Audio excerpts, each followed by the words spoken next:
of Supervisors meeting, recorded September 19, 2023.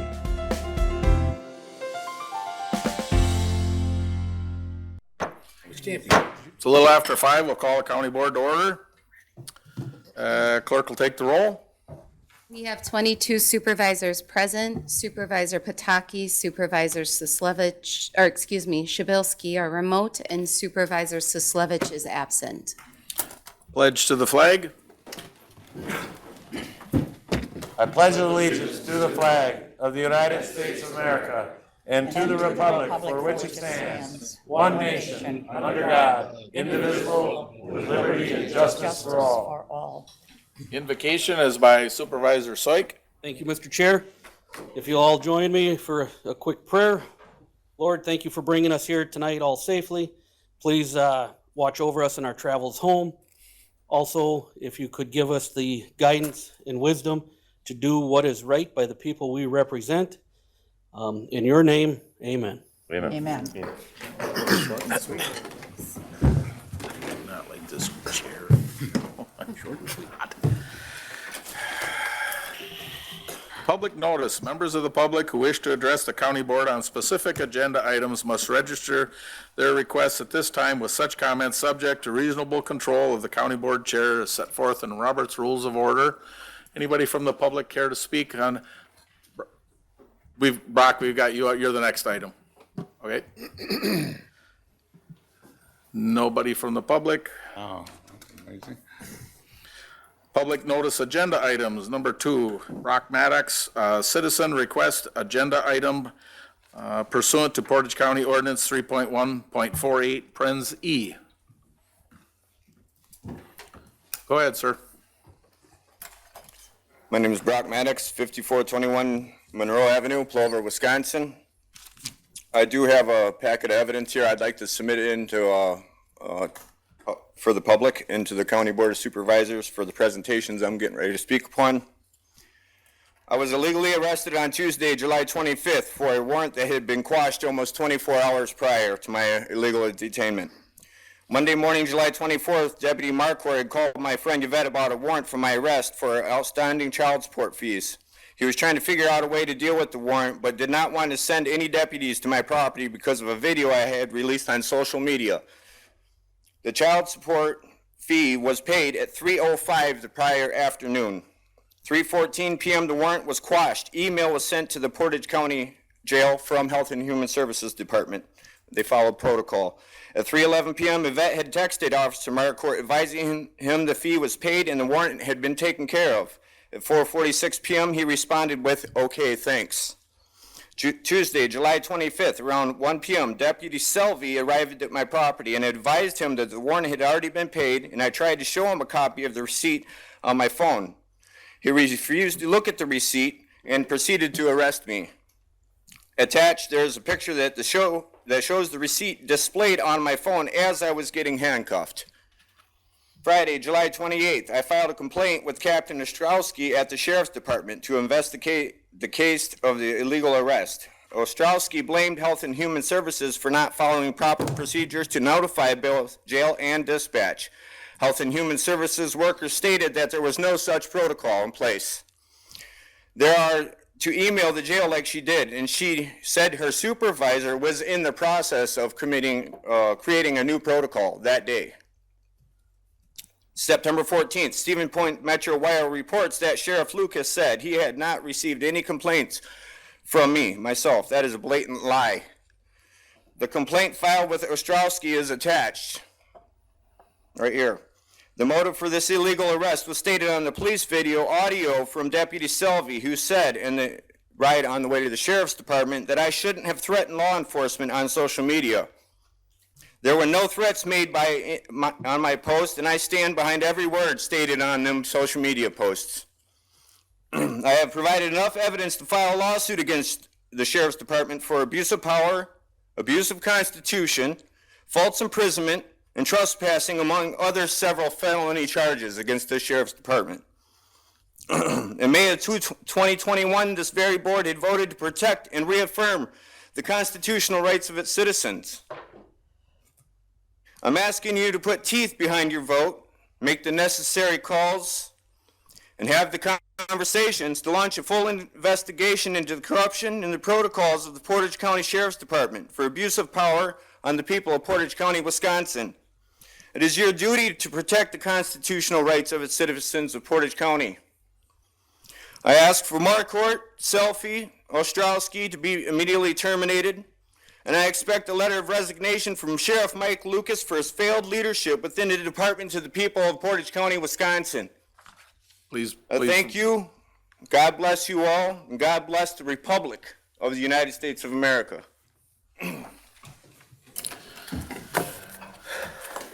Next item, correspondence. Clerk?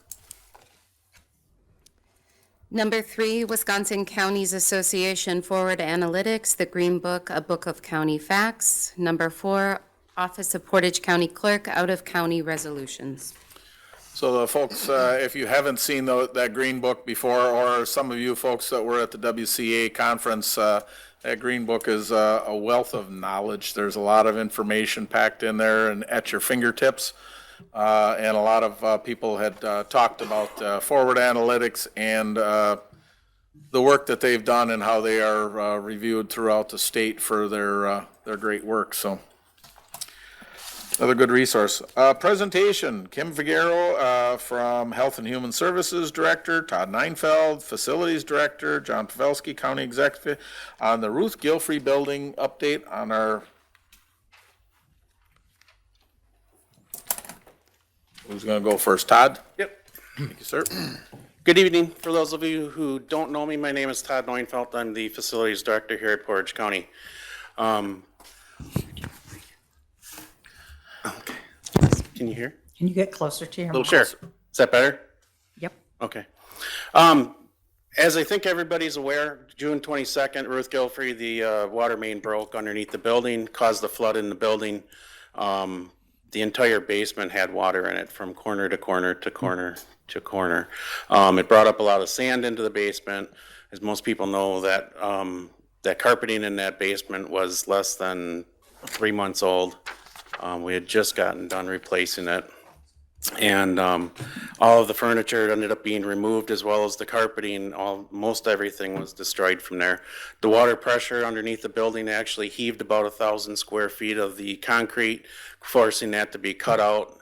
The foundation itself needed to have cement poured in underneath it to solidify the undermined soil. The bottom 24 inches of drywall has been removed on all the walls downstairs, and the floors have been ground to remove the glues to put a fresh surface for the next layer of carpeting to come in.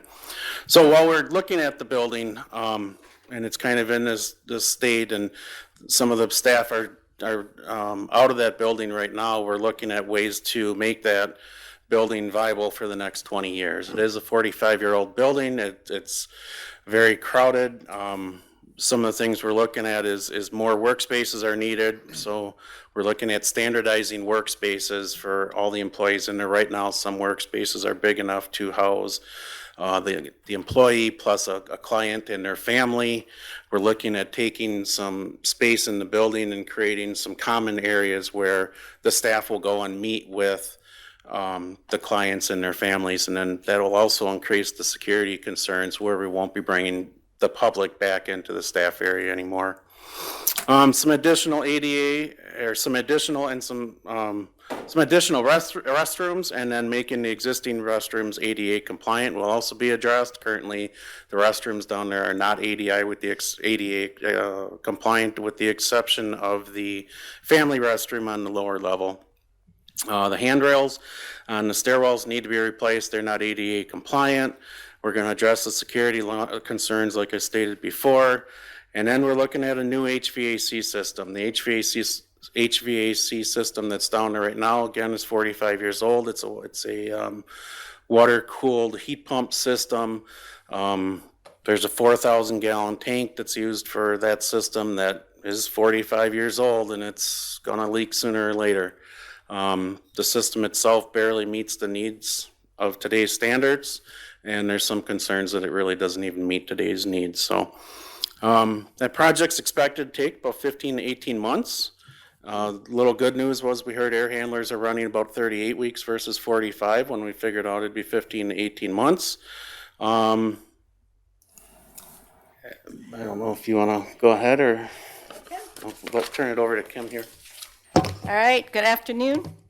So I'm going to follow up with a little bit of a staff and services update.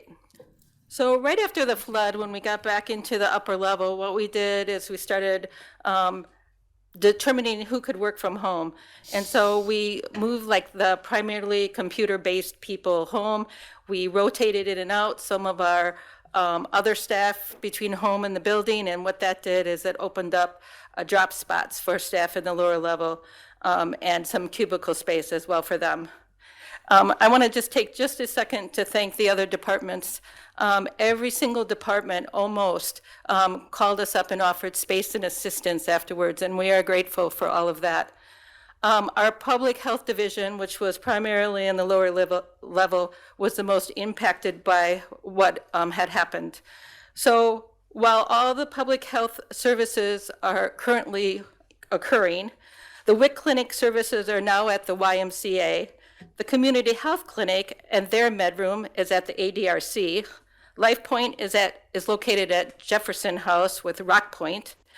And so what this means is that the public health staff are needing to set up and take down all those clinic spaces 4 times a week because there's not availability to keep them up, or space availability. So public health supplies for the clinics and the staff are located at Ellis, at Guilfrey, and in the pods outside of Guilfrey. So staff are moving between the ADRC, the Y, Ellis, and Guilfrey for supplies. The community program med room was moved from the healthcare center, or from Health and Human Services to the healthcare center, and then needed to be moved back. So what this does is that clients have to find all these services, they have to know when they are, and they have to know where they are. And so people are showing up, understandably, at the wrong places at the wrong time. And this creates problems for people that are having challenges with transportation. So our public health staff are temporarily housed in finance, planning and zoning, the ADRC, and the upper level of Guilfrey. And for a while, they were at UW Extension and in the county exec's office. So what this scenario requires is that the supervisor moves between all these buildings to meet the needs of their staff. So obviously, we're encountering some insufficiencies or ineffectiveness. While upper level staff at Guilfrey are mostly where they were before, we are without a break room. All the office supplies are lining the hallways. The custodial supplies are piled outside of a conference room. The big conference rooms were downstairs, so that means if staff have staff meetings or need a bigger room, they have to travel to the ADRC or the annex. Our staff has been really resilient, and they haven't complained very much. The biggest priority right now for me is the public health department division.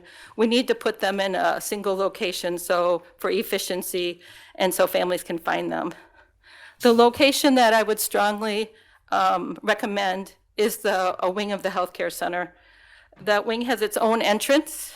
It has the required firewall between the living area of the healthcare center and the unoccupied west wing of the that we would like to be in. The east wing has a nurses station, which would work well for reception, and behind that reception area, there are locked offices that would work for the med rooms that need to be double locked. There's a lounge that would work well for a waiting room. There's a kitchen area that we could use as clinical space because it has the sinks in it. And there's 25 bedrooms with sinks that could be used for offices, storage space, and additional clinical space. So before we would bring this request to you, what we need to do is work through all the regulations with DHS. The biggest issue seems to be a bariatric shower in that wing that is used 1 afternoon a week. There's also the healthcare center is licensed for 48 room. If we were to occupy that wing, they would be down to 44 rooms. So we would either need to sell 4 beds or that we need a waiver for those 4 rooms. We're working with an engineer. Facilities has been very helpful, and with the healthcare center staff to see if we can work this out. But we already own that building. It would work really well, and it's an occupied public space. So that would be my strong recommendation. In any case, we do need to get the public health division in one location. Thank you. The only thing I'd like to add is, Health and Human Services have been out of the building for 3 months. We were hoping actually to get in there by this time. Actually, in the emergency situation, we could have moved into the old Furniture and Appliance Mart, Furniture and Appliance store, but we decided not to because we thought we could just temporarily make do. But now, when we took a look at all the potential upgrades, to me, it only makes sense to get that done now, because all of a sudden, you could potentially get in there within 2 months, and then a year, 2 or 3 or 4 years later, have an HVAC system go, or a break in the 4,000 gallon water tank that feeds that HVAC system, and be in the same predicament you're at right now. So it only makes sense to do all the upgrades at this point, get that building up to code, up to today's standards while they are out of there. We have the opportunity to actually move those employees into that old Inclusive building or the old Furniture and Appliance Mart. It works perfectly. It has cubicles set up. It's got stationary offices set up. The landlord is giving us a very reasonable price. They can stay in there for the next 15 to 18 months, so that it is available. If we put HHS back in the building within 3 or 4 months, that building might get used for something else, and then we might have to buy cubicles, rent cubicles, but at a much greater expense. Again, the bottom line is everything makes sense to do it right now. And otherwise, if something happens, again, 3, 4, 5 years later, you could be looking at a lot more expenses, a lot more downtime. The employees are set to move someplace at this point. It just makes common sense to get it all done at this point. Supervisor. Thank you, Mr. Chair, and thank you, John, for that update. I'm a little confused. Are you under the opinion that the Furniture and Appliance Mart facility would be the better move rather than the wing of the healthcare facility, or? No, they actually need them both to take care of all the employees at HHS. We'd actually have to move, if you decide to fund the whole remodel, we'd have to move into one section of the Furniture and Appliance Mart building. And then once they go to remodel the bathrooms on the first floor, there actually is other space in that Furniture and Appliance building that we could rent, because it'd have to be totally unoccupied for about 3 months. And so that space is available in that building totally, but we would need that space at the Furniture and Appliance Mart building. And then we'd also need that space for Health and Human Services. It would work better at the healthcare center. But if the healthcare center, because the regulations does not work, we'd have to rent more space at the Furniture and Appliance building. And I've talked to the landlord, he would allow us we have to put sinks in there and some other facilities to accommodate the medical needs of what happens at Health and Human Services. So it'd still work, but it would be a bigger expense. Thank you for clarifying that, Mr. Executive. So I guess the whole purpose, or the big part of this presentation tonight, is twofold. One is the fact that we have the disruption at Health and Human Services, and we wanted to inform the board on what's going on, and that we're looking at trying to fix and remedy those and what that's all entailing. The other part is that this is the time right now to make the changes that Todd had listed. It's a 45-year-old building, workspace, public flow, security, ADA updates, HVAC, the internal workings. This building's 45 years old and we haven't stuck hardly anything into it. I've said it before, when Mr. Shabilsky was the director, they fight with a tornado every day in that department. It's one of our biggest departments in Portage County. Now they have the disruption of where they're located, and if we move them back, and then in a few months, this tank springs a leak, and now we got the carpet gets all wet again because it's in the basement or what, so we start all over. Now is the optimum time to fix this and repair it, being they're out, to find someplace to house these people, to have them for a year, year and a half, so they have somewhat of some consistency with what's going on in the day-to-day operations, and so they can focus on the things that are important versus where they're going to be tomorrow or when they have to pack up their stuff and move them again. We had a meeting with staff and we talked about this, and I cannot ask for approval or ask for a straw vote of what we will see next month, because we're going to be looking at a resolution to come forward to ask for the monies to improve, make these improvements. And I think we're somewhere, a rough guess, Todd, are we $5 to $8 million range, depending? So you're somewhere between, right around the $8 million mark right now. Now that's a really rough number. It takes a lot of work to come up with an $8 million estimate. There's a lot of parts and pieces in $8 million. So based off of square footage numbers, what it costs to remodel HVAC, what it costs for, you know, the different upgrades, that's where they're coming in right now. Now that'll get fine tuned for a resolution in the future. Is that, are we looking at doing something next month? That, Jenny? Is this on? Okay. Yes. So depending on numbers and information, if we can have that information to us, we tentatively have a finance committee scheduled for October 2nd, which would allow us to get to the October 10th meeting. So we're trying to meet that deadline.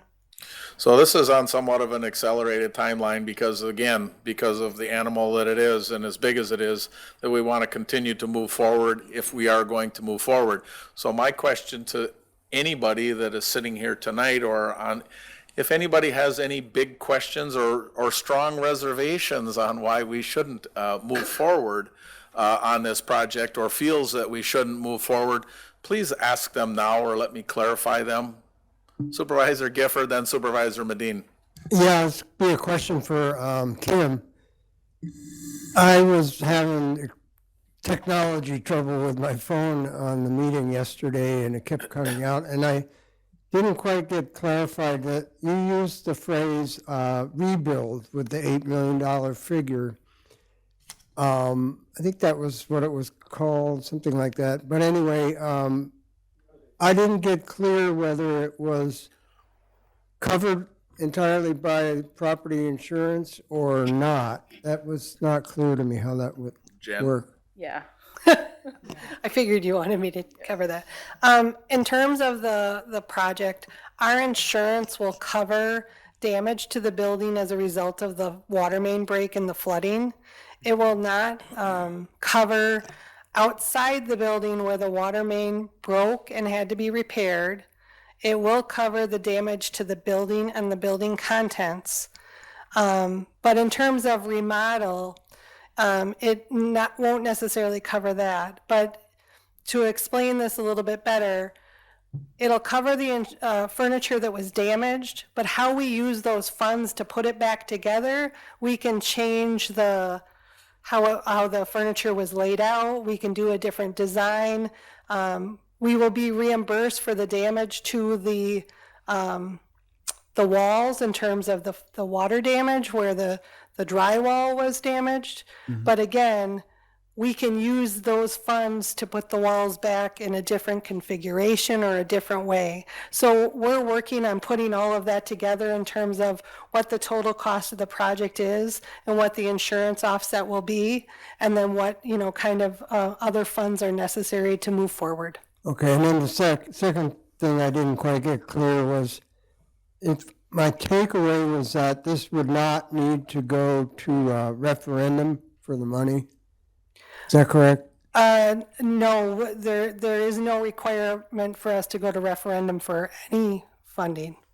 Thanks for clarifying.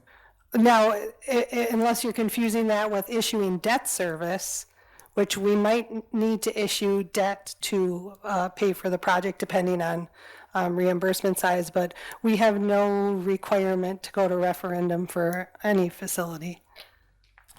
Supervisor Medine. I'm enthusiastic about how the staff has presented this information all along to Space and Properties Committee, of which I am a member. At the last meeting, they gave quite a bit of the information that we are given tonight. And just so you know that we're not behind the 8 ball on that, we recommended that the staff look into the $8 million renovation project so they have a better idea of what the costs could be and the time frame and all of the ramifications of it, knowing full well that the insurance would take care of a small portion of that. Just to let you know that the staff has been on it and has given Space and Properties a lot of information on it as we have gone along since June 22nd. Thank you. Does anybody else have any questions, or Supervisor Barry Jakowski? Thank you, Mr. Chair. And Todd, if I may point this question at you. Are we able to do anything different as we fix that water main to avoid this situation? I realize with the mechanics of the building and the layout, maybe it's not possible, but is there something we were able to do to make sure this wouldn't happen again, or? We did. We ran the water main parallel to the building. Now it's not underneath. And then we came in perpendicular into the water room. So right now I think there's less than a foot of it underneath the building. Thank you for your efforts and your team's efforts, Todd. So if there's nobody else has any questions, and I see nobody else has any strong reasons or not to continue to go forward, hopefully we are able to continue to get some numbers and keep this project on the track to move forward, and we can get that building repaired and fixed and get everybody and staff back to their permanent spots, and for the public as well to know where to go to find these services. So, thank you, everybody. Thank you.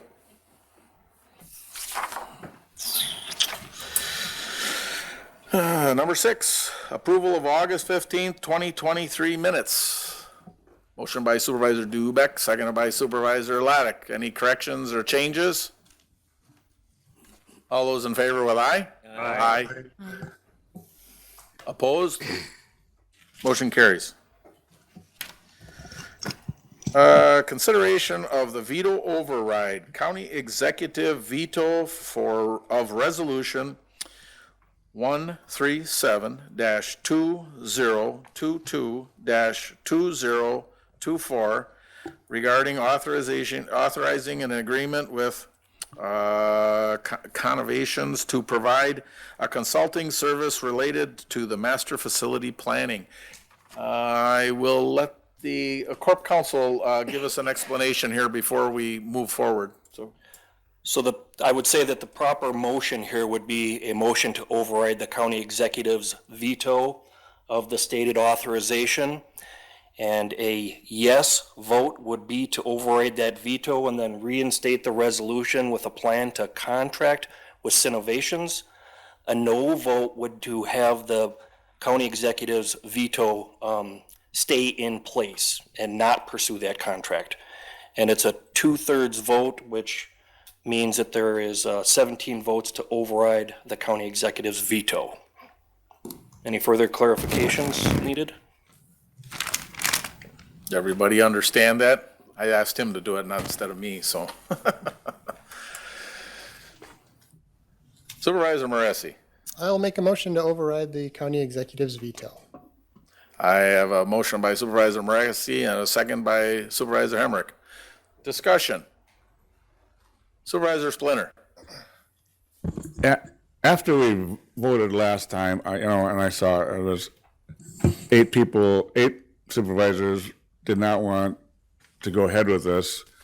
If I would have known that vote, I would probably vote no right then, because it was this, the nature of this is that we go into it with everyone with an open mind, or we don't go into it. No, we save the $31,000. So at some point in the process of the jail and the courthouse, we're going to have to get our heads together at some point amongst this body and talk about it. If we have to have a 5-hour meeting and talk about it, let's talk about it. It's a huge problem.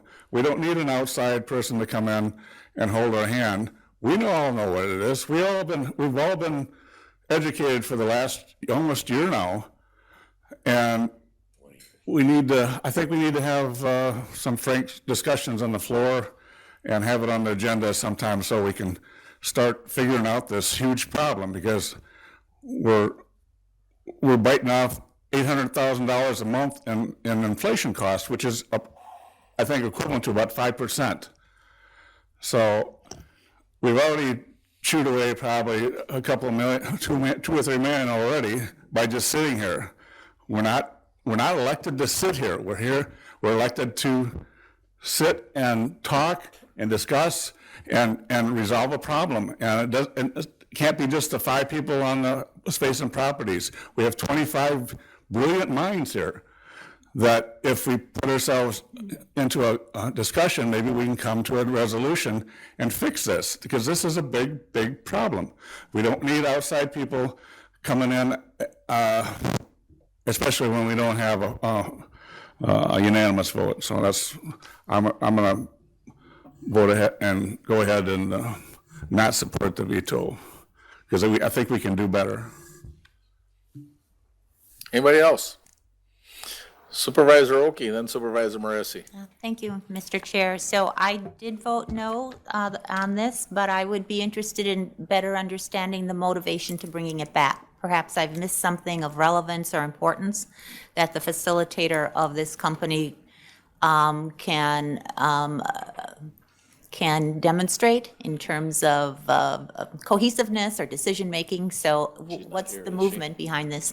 She's not online. We're not redebating the original motion. I'm sorry. The scope is to override the veto or not. So really, the reason it's being brought back was because it was approved, right? Because of the fact that it was 9 that voted against the approval of the contract.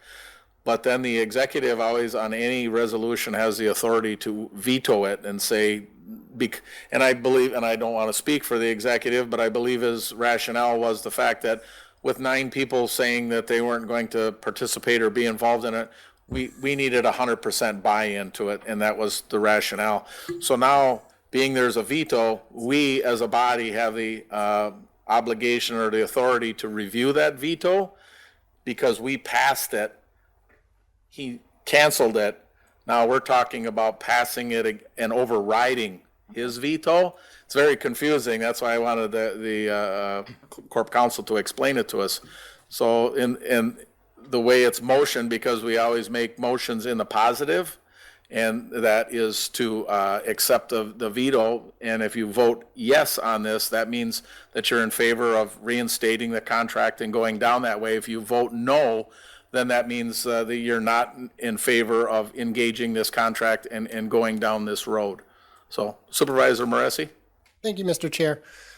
Just to clarify a few things, when we had this conversation last month, I heard a lot of people who voted against going forward with Cinnovations say that if we decided to do this as a board by a majority vote, they would fully participate in this effort. And I think that is my stance on this as well. I initially voted no because spending more money chasing waterfalls didn't seem like a wise use of taxpayer dollars. However, we actually need to get this work done, like Supervisor Splinter said. And if having a conversation with a consultant to try to generate some consensus on the project with buy-ins from, maybe both sides of our proverbial aisle, then it's money well spent. So I agree with Supervisor Splinter that we need to have a tough conversation as a group of 25, and we should be able to do that. And if it takes 5 hours, Al, you're going to have to not cut us off before at 3:59, right? It's going to be 2 meetings. It's going to be 2 meetings. I understand. But then we need to have that conversation. So I would encourage us to actually have this conversation with Cinno so she can bring the information together about what she sees as some consensus generating kind of avenues for us to go down. And hopefully some of the people who voted against supporting this will vote for it, because it's work that's got to be done. On another note, I'd also like to say that I've never seen any vetoes since I've been on the county board, other than one prior to this, and they've both been by Executive Pavelski. And while I respect that it is his right to do that per process, we are the county board here, and we're the ones who are supposed to be setting policy. And we did have a strong majority in support of this. So I think in order to be a strong county board, we need to maybe check the executive and make sure that he Point of order, understands his Mr. Chair. place in this. Supervisor Soik. Well, I was going to agree with Supervisor Splinter and Supervisor Moresi up until his last point. I was, to his point earlier, one of those that voted against this, but also said that if it did go through, I would participate. I'm still going to vote against it. I'm not in favor of spending the money, which brings me back to Supervisor Splinter. We need to have the conversation. This is our house. This is our sandbox, and we need to take care of it in-house in the sandbox and not, we don't need the outside. We don't need to spend any more money on this. We need to get it taken care of. So that's all I have. Thank you. Supervisor Dodge and Supervisor Barry Jakowski. Our business director has included a memo in the packet, and I would like for her to give us just an overview of what she felt was the positives about this, which would address then Supervisor Olkey's issues as well. Just give us some more information. I mean, you must have spoken to that person, Jenny, did you? And what did you come away with? It's chair's discretion. I mean, we're not, this isn't discussion of, as if this resolution is coming forth the first time. The discussion is, the scope of the agenda is to whether to override the veto or not. I guess, I think there's some chair's discretion here. I would just caution us about not, essentially relitigating as a term to the underlying resolution. And I guess as the chair, I look at this and we're trying to get some answers so that we can make a legitimate vote. And if Jenny doesn't mind answering in a shorter version, I appreciate Corp Council's keeping us on track here as well. That's fair. So I had to pull up my memo to remember what I asked for the short version too. So. what I indicated. But I think I was not the only individual that spoke with Sino, but I think in understanding her previous experience with other organizations who had similar types of issues, yet very different. I mean, there were different pieces and different projects that she's done about how she could have individual conversations to kind of see where folks were at and kind of gauge that, and then be able to see if folks would feel that they'd be in a different position if something happened, or if this happened, would that change your mind? Would it not change your mind? To kind of gauge maybe a path forward so that we could have a conversation about what that path forward might look like, and to see if there were commonalities to maybe bring folks together, or maybe there isn't, and just say there's nothing and there's no path forward, but to give us some type of finality on where to go. I think as staff, we've brought a few options forward, and each time that we've brought an option forward, they've failed. So I think as staff, we're kind of looking for what to do next to kind of bring the board to some type of path, whatever that is, and how we get there. And that's kind of what we were hoping she could help us with. And the first thing that maybe it would do is just open the conversation. Supervisor Barry Jakowski. Thank you, Mr. Chair. I would agree 100% with Supervisor Splinter. I was once told that a consultant is someone who borrows your watch to tell you what time it is. I believe this body should hold on to its watch, and we already know what time it is. So I will be not supporting the override. Supervisor Gifford, you had your hand up? Yeah, I guess I'll vote in favor of the override, and, the reason being, I think I was the first one that said, if I voted no on the original resolution, did not mean I was going to just walk away and not participate, but that I would, participate fully in the process, which, as I understand, the woman, I've forgotten her name, but who runs Sinovation is a professional who does this consensus building thing for a living and has done it many times throughout Minnesota and other places. And as I understood it, her role is not to create a walking quorum in favor of some predetermined outcome, but rather to get everyone's input. And this would tie in with what Supervisor Splinter has said about the 5-hour meeting.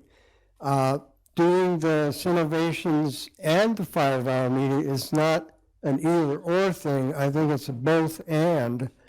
This woman can present her findings, and then in the process of the 5-hour discussion, we would have a better, maybe, insight into why each supervisor has a particular position they have. So that's my point of view. I would participate fully and expect to see the results of the whole thing when she's done with her work. So thank you. Anybody else? I too was concerned when I had voted in favor of this to move forward, trying to find what we can do to keep moving this forward. But as the lady had given her presentation, I think the question came up about whether or not, she was going to help to negotiate or find a way, mediate, I think was the word. And she said, that's a different service. We're just collecting data and information. And I think that kind of, at that point, I still voted in favor of it, but I'm just very, very leery that we are not going to get a definitive answer or anything that helps us. And again, I hear all the comments about the possibilities of walking quorums. That came up before, and we had that discussion a few different times with a few different people, and how we will be tiptoeing around that or dancing around that, or the perception of it, all of the above.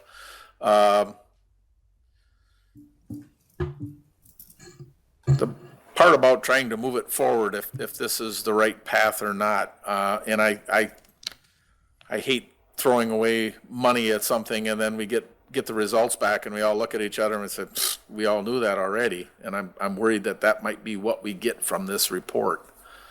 So, Supervisor Moresi. Thank you, Mr. Chair. I guess I would encourage staff or leadership to, if this doesn't get passed and we don't move forward with Sinovations in terms of creating some sort of dialogue, I would highly encourage you to hire a mediator to figure out how we move this forward, because this is going to stalemate. So we've just been down this road too many darn times, and everyone says they're open-minded to it, yet nobody seems to be open-minded to it. So, I mean, let's get some marriage counseling in here. That's the joke we throw around, but I think we need it.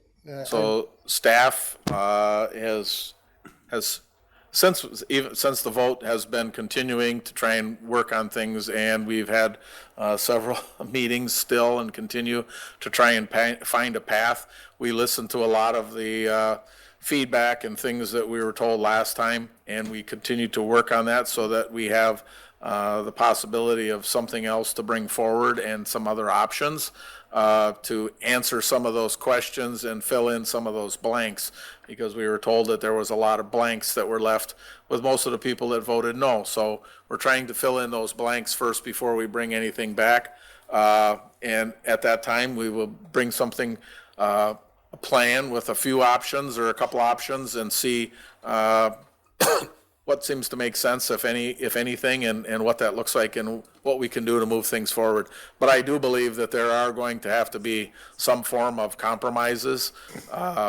to move things forward. And I was at the WCA sitting there listening about the shared revenue and how that all consisted of give and take. And I think I kept sitting there thinking, we've got to see some of the same to be able to, them be able to get it done at the state. We need to do the same thing to get it done here at the county. So Supervisor Splinter, then Supervisor Oki. Just on the same subject, I received an email from the county exec on just updating us on a meeting with the city and some compromise. We're not going to go too far into the weeds on this. This is just on this veto override, so I'm not going to talk about the construction. All I wanted to do is have him explain that. No. Because that's part of the whole, we're talking about the courthouse. No, we're talking about the veto override. Well, maybe later he can come up and explain that, because I don't want it just an email. It should be in a public meeting that he. It's got to be on an agenda too, to be in a public meeting, so. Supervisor Oki. So thank you again. So perhaps this is out of line as well, but just a thought in terms of skilled strategic planners, Extension does have that resource as well. Thank you. Does anybody else have their hand up that I missed here late? Oh, Supervisor Pataki, you're muted too, so make sure you turn your mute off first, otherwise we'll just let you talk for a few minutes with the mute on. Okay. Go ahead. All right, I've been listening to this, and I totally agree with Supervisor Splinter and Barry Jakowski. We don't need to borrow someone's watch to tell them what time it is. So I'm going to be voting no on this. I voted yes last time. After thinking about it, I think the right way to go is we're spending $800,000 a month by doing nothing, and this is just an extra $30,000 which we could be using to do something the right way. All right, thank you. Do I have a bunch more hands up, or are we all exhausted here? So. Okay, I'm going to let you alert them of the technical issue. So we've got a little technical glitch here, and the clerk will explain it to you folks. So the voting is showing up on the public view, but unfortunately it won't go to these screens. So I will just call out those votes results after they're done.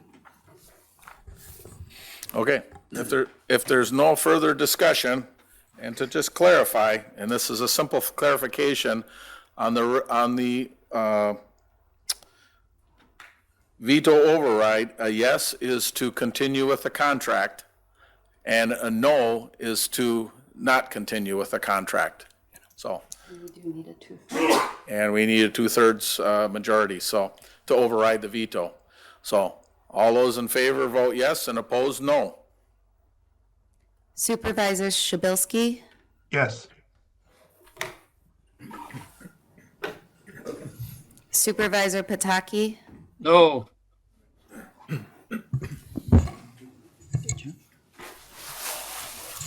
Supervisor Sislevich? No.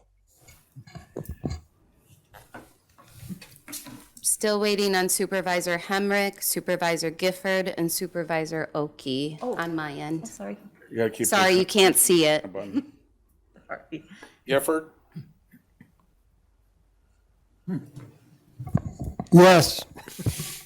Can't do it.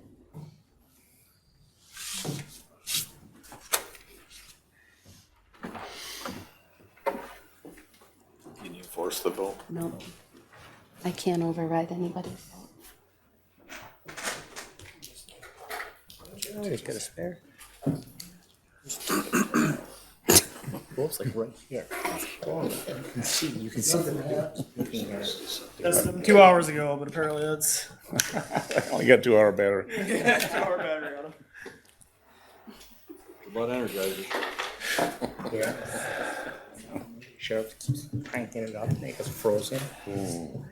I get my batteries just $1. Apparently we do too. Yeah, I just keep pushing it. Right. There. Off of you. There we go. There you go. Now you're all charged up, Bob. Motion fails, 8 in favor, 17 against.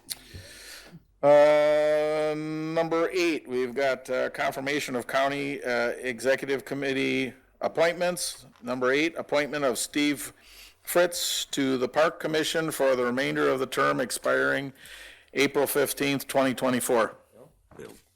17 to 8. You read that? No. Oh. Motion by Supervisor Dubek, seconded by Supervisor Laddick. Discussion. There's no discussion. All those in favor with aye? Aye. Aye. Opposed? Motion carries. Number 9, appointment of Steve Fritz to the Commission on Aging and Disability Resource Center Board for the remainder of the term expiring April 15th, 2024.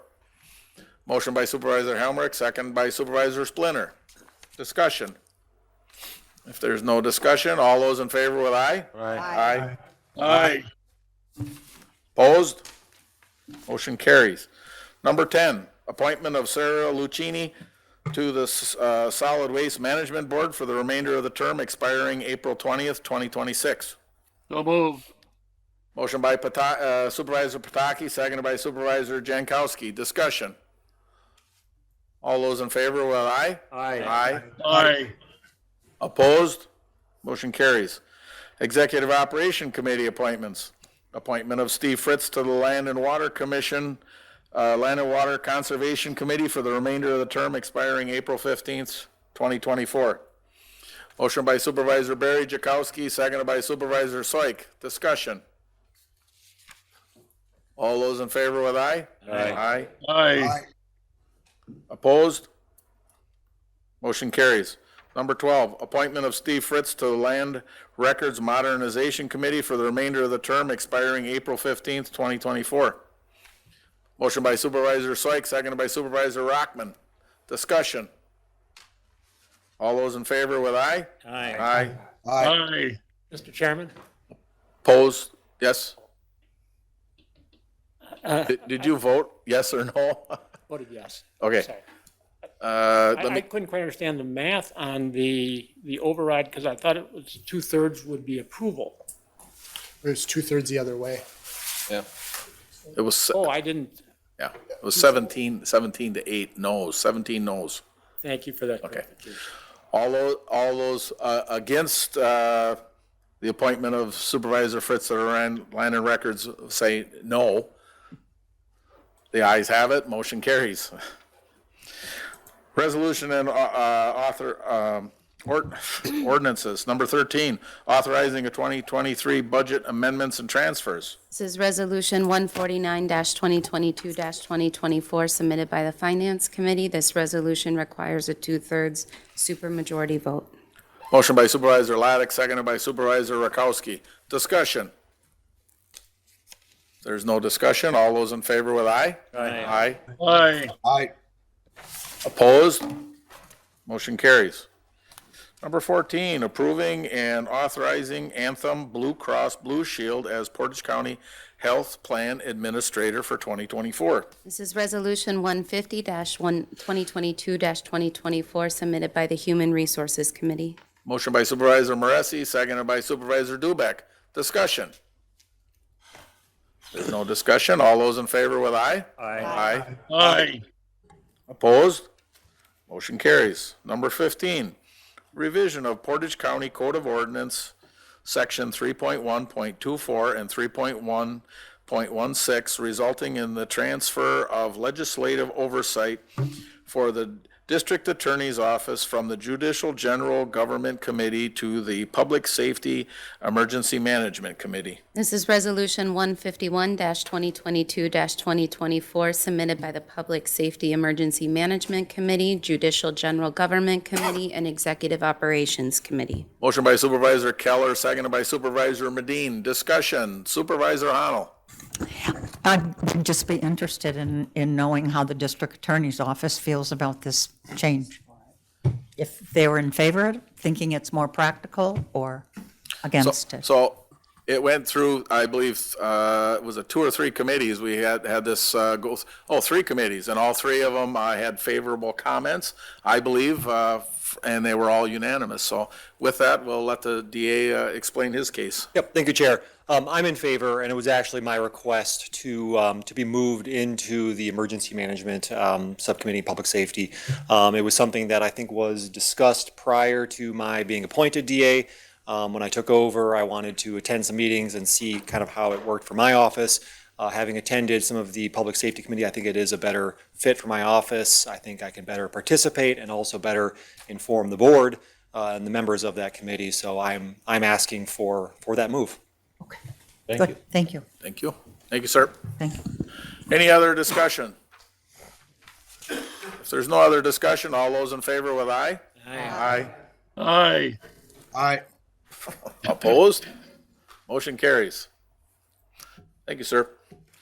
Number 16, revision to Portage County Code of Ordinance, Section 3.8.24 and 3.17.9 to clarify the participation for the Foster Grandparents Program and the Retired and Senior Volunteers Program are program recipients for the gift cards and gift certificate policy and eligibility for recognition of volunteer services. This is Resolution 152-2022-2024, submitted by the Finance and Executive Operations Committee. Motion by Supervisor Morrow, seconded by Supervisor Gifford. Discussion.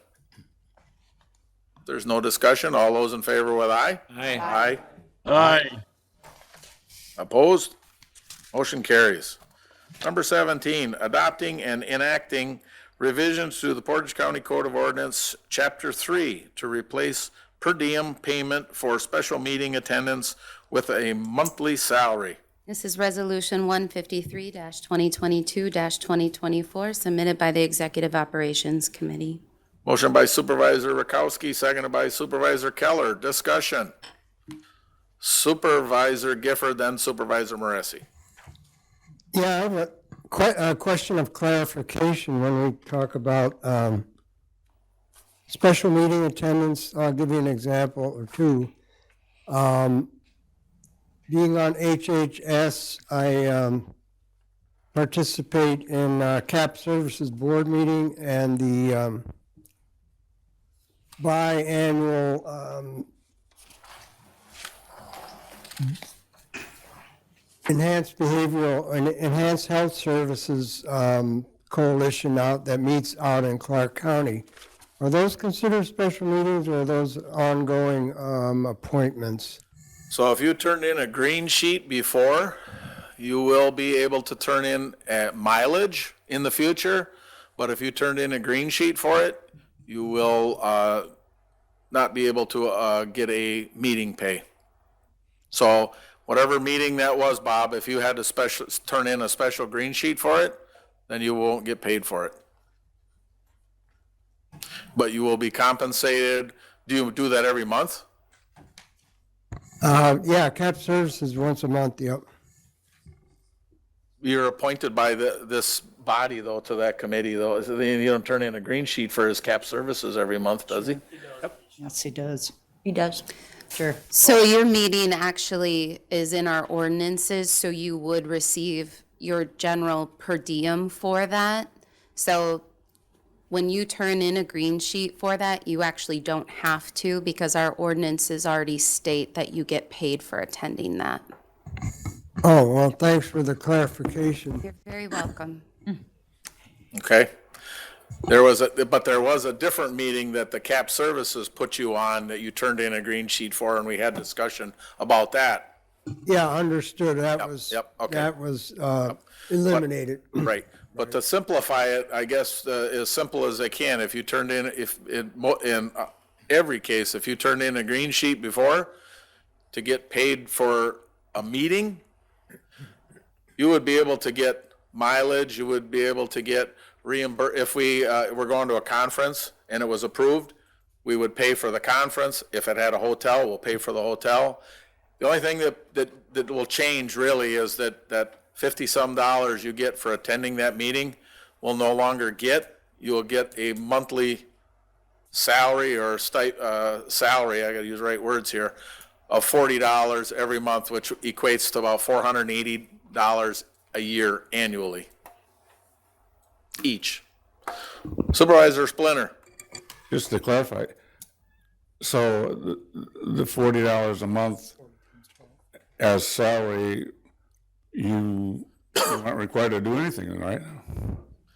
I mean, you could sit, not go to any meetings, not get any additional education, never go to a conference, and still get the money, right?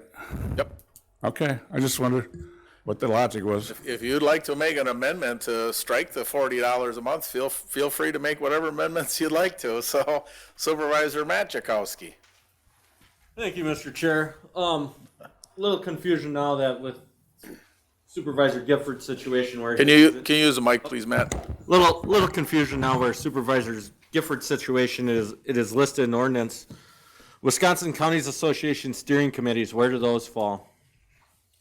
They never got paid. Because those are listed as a committee in our under 3142. So those would be paid as a standard committee then? 3.1.42. I think it's down here, isn't it? 3.1.2. We're gonna look and get back, while they're looking at it, I'm gonna go on to the next question, okay, Matt? Back. Good one. Jeannie, did you have your hand up? Supervisor Dodge? I did, but I think you clarified it when you said no green sheets. And I do perm planning for foster children from HHS. Yep. And appointed. Suzanne has an assignment as well. When you said there didn't need to be a green sheet, but you'd be paid, you are not paying the per diem. You are paying the $40 for one meeting, even though you've had two meetings. And I think Supervisor Medine, because he's always been very supportive of me, he knows that I spend hours preparing for the perm planning sessions.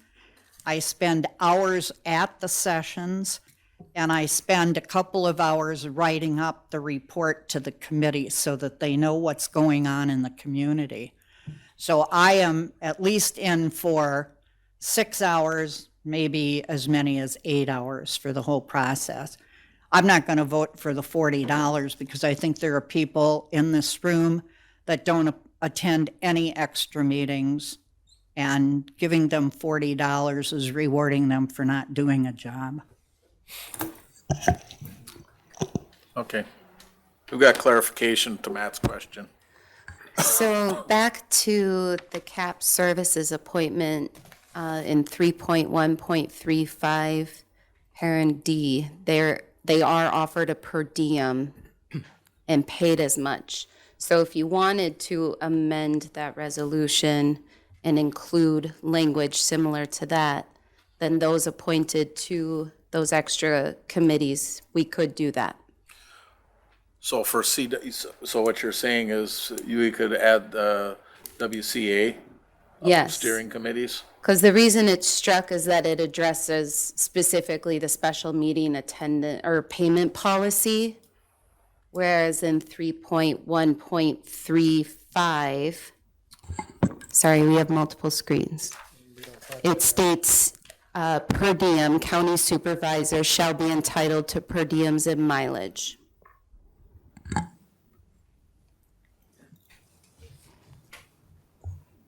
What are you thinking, Matt? I'm thinking I'm gonna ask to send this back to committee for the fact that there is a lot of things that need to be ironed out yet. Wisconsin's County Association, perm planning, CAP services. Land and Water has people that attend lake districts, the farmer-led coalitions. I can't think of all of them off the top of my head. There's 4 or 5 that people from that board are appointed to go to other meetings so they can bring information back to that board. I think we need to send this back to committee and look at all those with a little finer tooth comb instead of trying to throw a blanket thing over this and be done with it. Because if you're going to ask somebody to attend a a quarterly meeting of a lake district, there's 6 or 7 lake districts in the county that are active that they attend. They're doing that, and you're having them do that for $40 a month. Well, maybe they were also sitting on the CAP Services Board, so you're going to ask them to do that for $40 a month. I think this just needs to go back to committee and have a little deeper look at it and look at these. WCA is a good example of them. Steering committees, I think there's 3, 4, 5 of us maybe that sit on WCA steering committees. Those are appointments made by the county board chair. I think we need to go back and take a look at this. Supervisor Soik. Thank you, Mr. Chair. I agree with Supervisor Jakowski. I think this is pretty simple. If you're charged to go by your committee, you should get your per diem. And if you're not charged to go by your committee, you're just doing your due diligence as being a good public servant and getting the education that you need to be a good supervisor to help best make the decisions for the people you represent. So it's very simple to me. If you're charged to go to these things by your committee, you should get your per diem. If you're not charged to go by your committee and it's something that you're just asking for, well, it's very simple. We get rid of the green sheets. You don't ask, you just go and you don't get paid. Thank you. Supervisor Barry Jakowski, then Supervisor Morassi. Thank you, Mr. Chair, and thank you, members of the board. I'm a little confused it seems like we're trying to reinvent the wheel here. It appears that if you go to a meeting and for the $40, you're still going to turn in mileage and expenses if you had to eat or if you have to stay over something. That's going to have to come through somebody and be paid for. So I don't see how this is going to make things much simpler in any way, shape, or form, because we're still going to have to turn in for mileage. We're still going to have to turn in. I think Supervisor Soik said it best. If when you come to your committee and you say, look, I would like to go to this meeting, I've always wondered why executive ops had to approve that when you're getting permission from either the committee or the committee chair to go to a meeting that body felt that was a good fit for you or a good fit for that particular committee to bring information back. And again, some people are going to get $40 a month for not doing anything, and some people are only going to get $40 a month for going to several meetings a month. And some of the senior supervisors on this committee, as Jeannie has expressed, have spent many, many years in public service and have done their due diligence. And I just think for you to say well, we're going to give everybody $40 seems like a rather unexcusable situation. Supervisor Gifford. Yeah, I don't know if I'm in order, but a motion to send back to committee, please. Supervisor Morassi. Thank you, Mr. Chair. I just like to say that if we're making a list of committees that send people places, solid waste does send myself to Wisconsin County Solid Waste Management Association, so we can add that to the list. However, I'm just curious how we had this change of heart, because last term we talked about this diligently as well, and I think I may have the answer with all the questions we have in here tonight. Is it's not really a black and white issue to just put a salary out there, because we have certain supervisors with certain responsibilities, and some of which are more involved than others. But I'm just wondering if executive ops could explain how they came up with this kind of formula versus what we came up with last term but never got out of committee. And refresh my memory, what was it last term? Well, last term I had brought it up mainly because the committee had lots of questions about duplicate green sheets coming out of certain committees. So we'd have, sending 3 supervisors to the same committee, and then we'd get 3 green sheets all attending one event. And the committee had lots of questions kind of about, are we being diligent with our money? Are certain committees abusing, the privilege to go to these meetings? So I proposed having some sort of salary schedule, and the former county clerk did a lot of work to bring that information to us, but it kind of just stalled out. And then this term, it seems to be coming back in a very similar fashion. It seems like you've gone a lot deeper. Marita's gone a lot deeper into the ins and outs of this. I'm just curious, what has really changed? How do we come up with a blanket approach so that we have a budget number? Because I think ultimately that's what we're looking for, is how to budget a little bit better from the county board perspective. Yeah, that's part of it. It helps us to be able to budget. And the other part is that everybody that approves everybody in all these other committees, it comes out of the county clerk's budget. Everybody else has got their fingers in that budget, and everybody else has control over it. Part of the reason, and Supervisor Barry Jakowski asked about why it went through executive ops, is there has to be an oversight, and there has to be the public record of it. So all those green sheets, when they go through the committee, there's not a public record of them. So now there's a public record when they go through executive ops, and it gets, they're all put on as the agenda items so everybody can see what they are, because there's always been question or oversight of the green sheets, and always the question of who's going where, what they're doing, and everything else, and whether it gets approved or not. Because even though it was approved even at the committee, there's times where executive ops has said, no, we're not going to pay it. So Supervisor Barry Jakowski. Thank you, Mr. Chair. And to address Supervisor Moressi's comment about 2 or 3 supervisors from the same committee going, I've always said an educated supervisor is a good supervisor. I do understand that there's some concern about that, but there's certain instances where it's good for the whole committee to be there. I also am confused about, again, where you say that executive ops has to approve that. As those come through the committees, as we approve someone to go to a meeting, those individuals are asked to give a report, so we approve and or disapprove those. Again, I think we're reinventing the wheel, that should be approved at the committee level. And if the committee says, hey, we didn't authorize you to go to that meeting, or you don't give your report, then we, on that same form, and it would be public record by saying, well, good job, thanks for coming, thanks for making a report, thanks for going. I still don't understand why, once it's approved at the committee level, why it has to go through another committee, because as those committee meetings are made, each and every one of us have that on our agenda now that says approval of special meetings, report for special meetings, and permission to go to meetings in the next month. Again, it seems to me we're reinventing the wheel. Supervisor Moresi, then Supervisor Rakowski. Thanks. I'll try to clarify my question a little bit. I guess, why is executive ops looking at creating a salary model versus a per diem model for a second time? I guess that's really my question. What is the intention behind it? Thank you. I'll take it. And I know that we've had discussions with both the clerk and finance. And part of it is, again, it's the clerk's budget, and everybody is in it.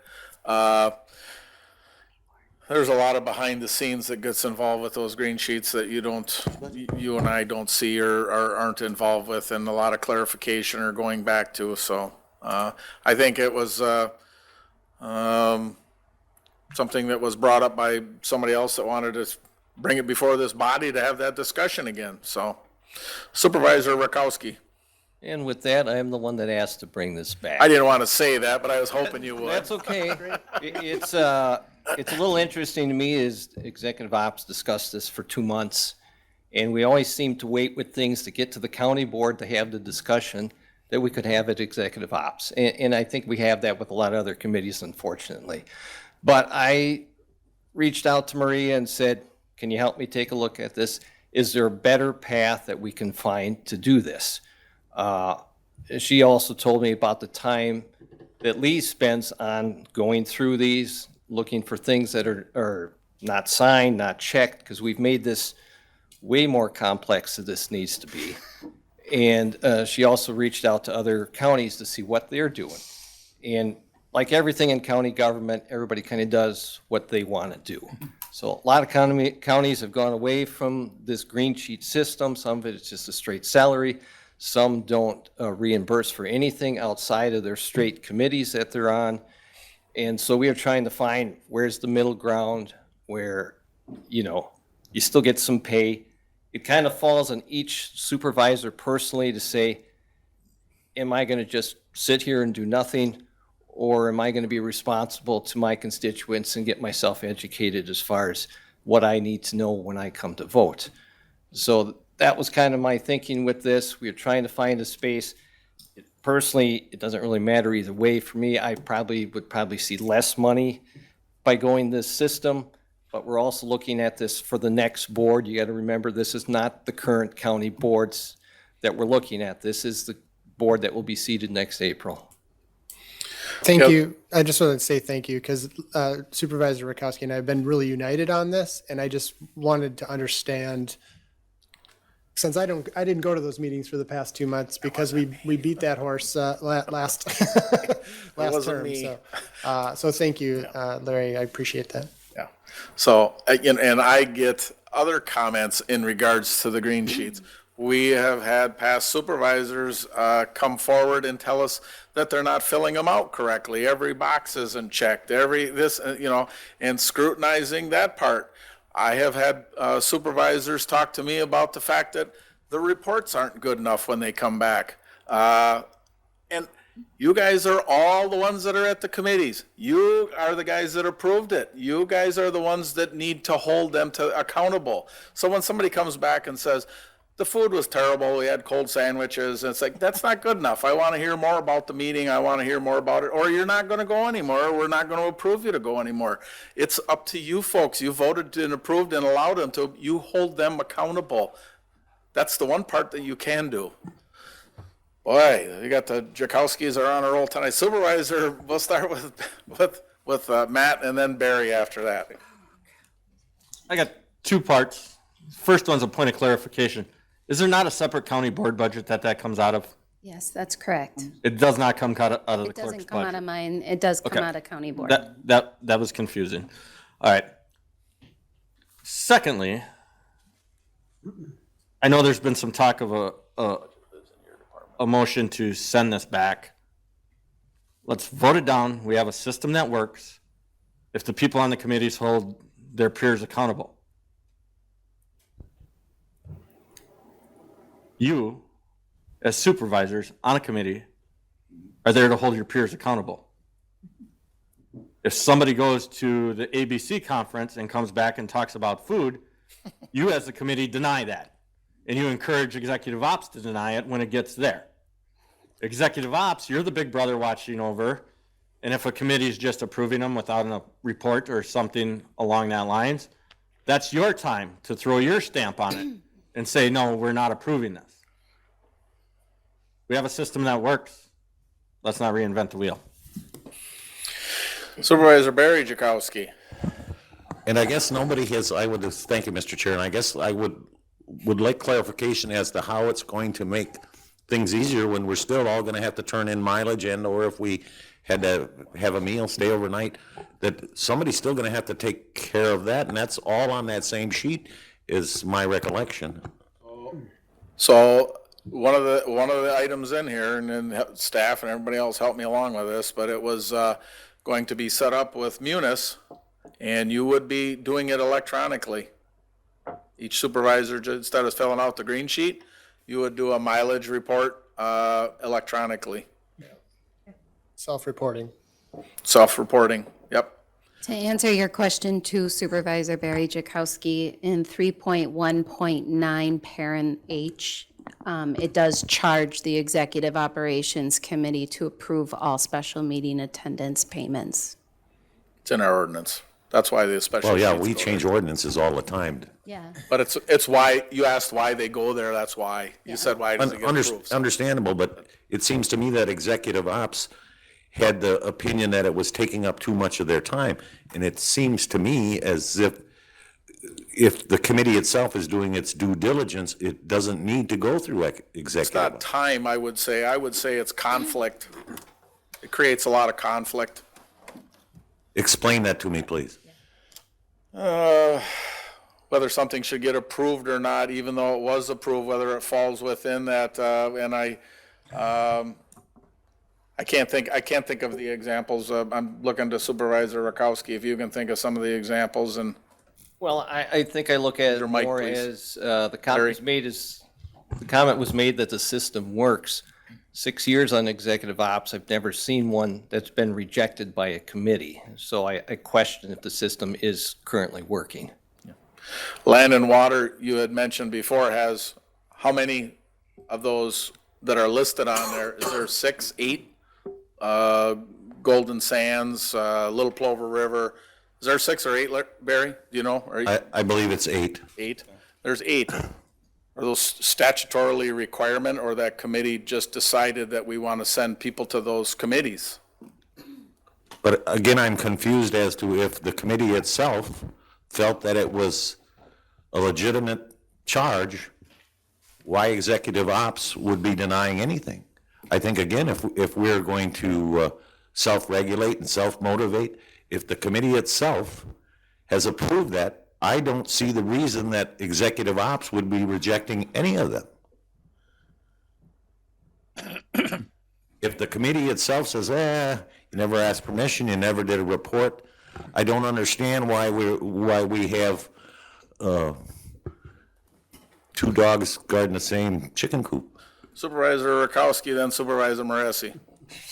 I guess my answer to that would be is then maybe we don't need executive ops approval. If we have to make a change to how we currently do it, maybe that's another way to look at it.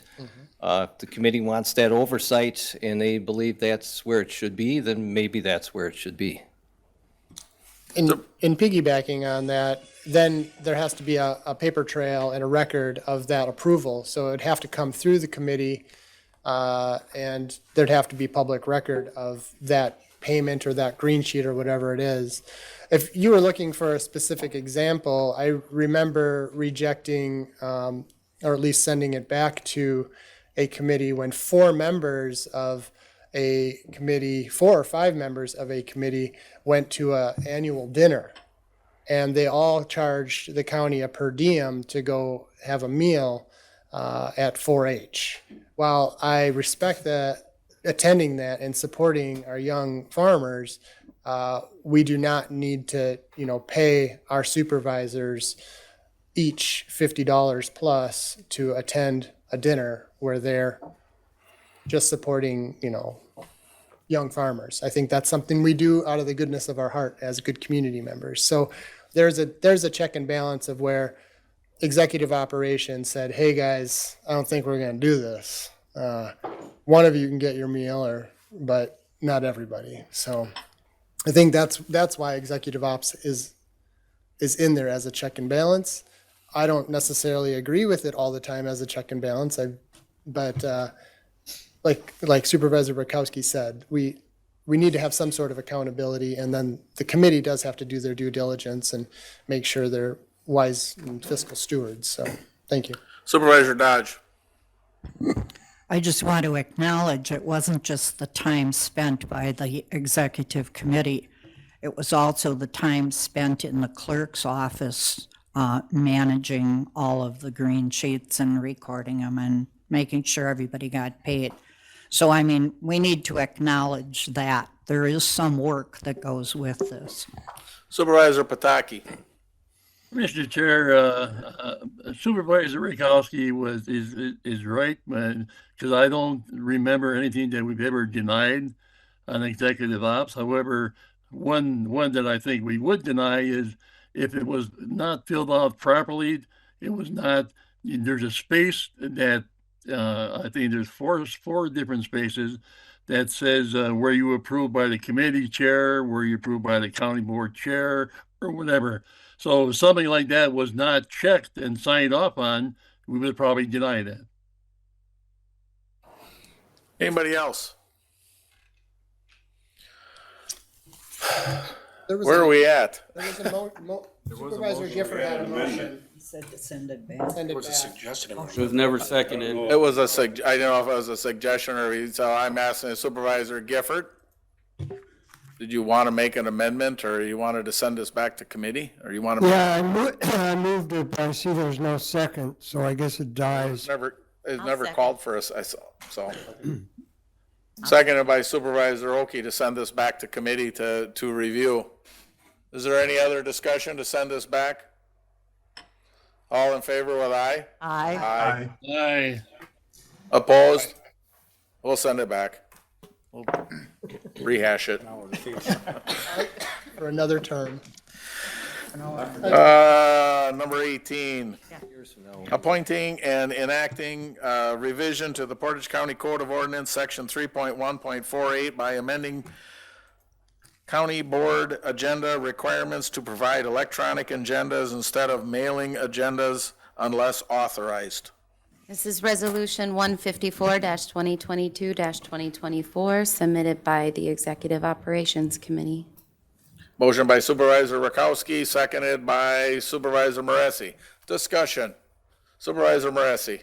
Well, I do support this. I do have a question about providing laptop computers for every single supervisor, which makes this possible. That seems to be an incredible expense. It's coming out of the ARPA funds, I believe. Yeah.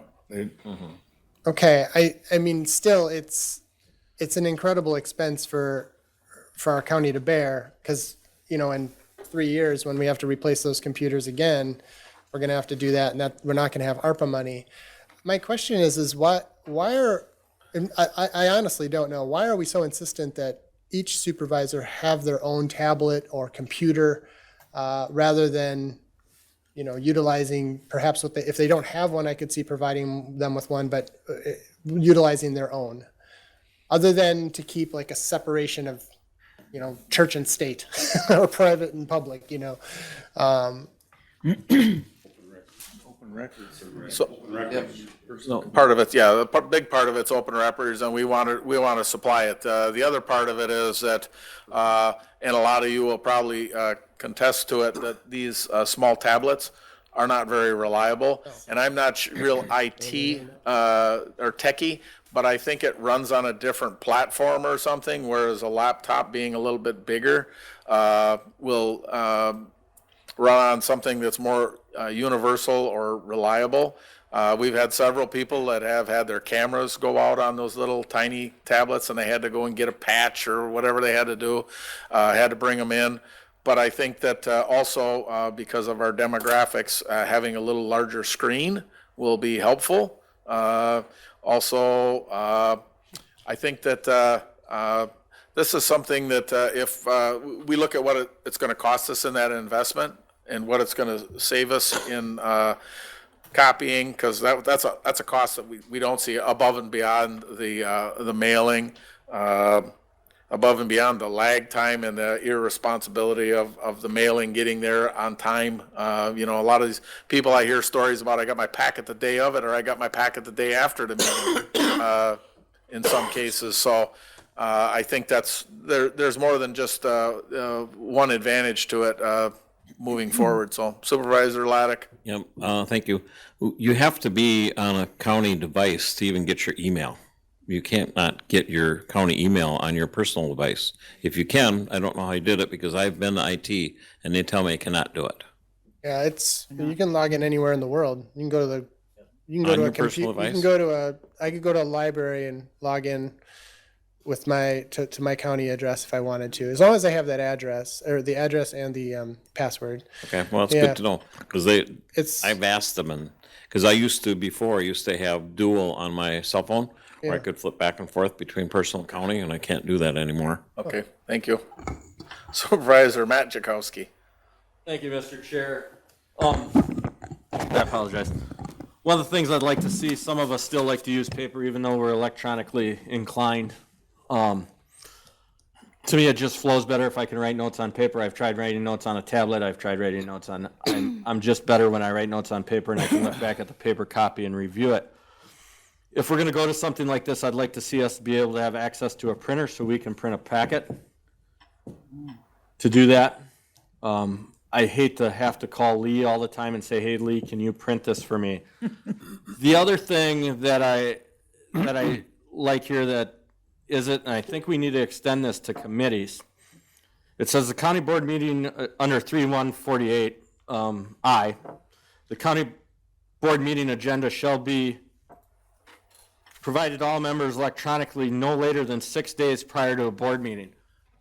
As I've watched meetings and tried to look for agendas for meetings, sometimes a meeting that's held on Monday is put out Friday at the 3 o'clock, 4 o'clock range. Now, if I want to do my due diligence as a supervisor and see what's going on at the bubblegum committee, and it comes at 3 o'clock and I have a full weekend, I can't look and see what's on that agenda before the Monday afternoon meeting. So I think there needs to be some language in there at committees. And I understand sometimes committee stuff happens a little faster. I can understand not the 6 days prior, maybe 3 days, 4 days. So with that being said, I'd like to amend that. Under that part, to include that committee meetings, agendas be provided no later than 3 business days prior to the committee meeting. Do we have a discussion on that? That's why we can't change it to 3? Or no? Okay. So I have a amendment. Are you seconding it? Second. Seconding by Supervisor Laddick. And can I just, I'd like to Discussion. comment real quick. Discussion. I understand that there are emergency situations. If something happens where Space and Properties has to meet within the 24 hours and we can get it posted, then there are emergency situations. I realize our ordinances do allow for that. We've even allowed for that on county board. So I do realize there's emergency situations.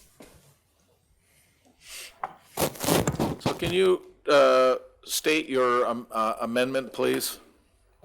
It says board and committee administration requirements, 3:148 under that. It says the county board meeting agenda shall be provided to all members electronically no later than 6 days prior to the board meeting with no addendums to the agenda being permitted, except in extreme emergencies which will be reviewed and handled on a case-by-case basis by the county board chair, corp counsel, and county clerk. After that, I would like it to say that all county board committee meeting agendas, and then the same verbiage. With 3 days instead of 6.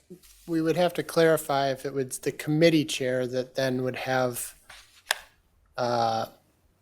be able to make those addendums for his amendment, correct? Would that make sense? If it's an emergency, I just thought we could leave it the same, because if it's an emergency, the county board chair is going to be involved any way, shape, or form. I just thought, the county board chair could, yeah, it could be committee chair. Yeah, it'll just be committee chair, corp counsel, and county clerk. So that way it's 3 people looking at it to have an emergency meeting. Corporation counsel can look at it and decide if it's of that emergency. The county clerk can look at it because it says and. It doesn't say or, it's and on all 3 of those. Mr. Chair, I know this is going to get convoluted quickly, and because I agree with Supervisor Chakowski on this. I just think for the committee portion of that, it should be the committee chair and perhaps that department head or the staff person involved with doing that, because me calling you and Corp Counsel, if Healthcare Center has an emergency, Corp Counsel's out on vacation, or if you're gone, doing something, or the clerk's not in, it just, I don't know, it seems to flow if we have the immediate parties involved. So department head or, I'm sorry, I don't mean to make it too convoluted. Maybe we send it back to committee. I don't know. That's probably where it's going to end up being, because it sounds like there's a lot of changes and things that they want to make in here, and we're not under a time deadline. And we're actually looking at, I wouldn't say sweeping changes, but these are big changes, and this is our first crack at it, you know, so it's like, not to say that we're saying we're gonna get it right the first time, and we don't have the opportunity to talk to everybody ahead of time, so it's like, we've got to get it to this point, and we have to have something to start with, and sometimes we get it pretty close, and sometimes if there's a lot of things that we need to change, we gotta take it back and we gotta refine it, so, would you like to make that motion? So wait a second, just hang on a second. So I've got an amendment and I got a second. What do I got to do with that? Get them to recall it or dispose of it, or? No, if there'd be a subsequent amendment to refer it back to committee. Okay. Can double check, but I think that would be the, Just a second amendment. I think that would be the super, I'll or the- amend it to send it back to committee. And Laddick will second it, to send it back to committee? Okay. All in yeah, favor? yep. Supervisor Medine, did you have a comment? Kind of a quick question. Use the mic, please. If there is a possibility that under that you may consider, that the chairman may have some agenda items or their accompanying information that is a little bit difficult to get if it's not in color, and if you may be able to just make copies of that and set it on our desk when we get here. Those, something that might be really difficult to understand unless it's in printable format, as one of our supervisors has suggested. That maybe you would have the ability to say, this is really going to be difficult unless it's really, just because it's color combinations and all of that, if I could just set it on the desk. As far as what? You're saying in the future, that instead of, if Point we. of order, that's conversation for the committee now. Yeah, I'm Yeah, just recommending but that might be. I need to have the conversation and to give the direction to the committee on what we need to work on, so. Point of order, Supervisor Medine can show up. No, I'm The committee fine. meeting? The chair will allow it. So I guess my question is what are you talking about being printed copies if they're color or? If there's something that you thought that was a little bit easier to understand, to refer back and forth or something, you could just set it on our desk on that night.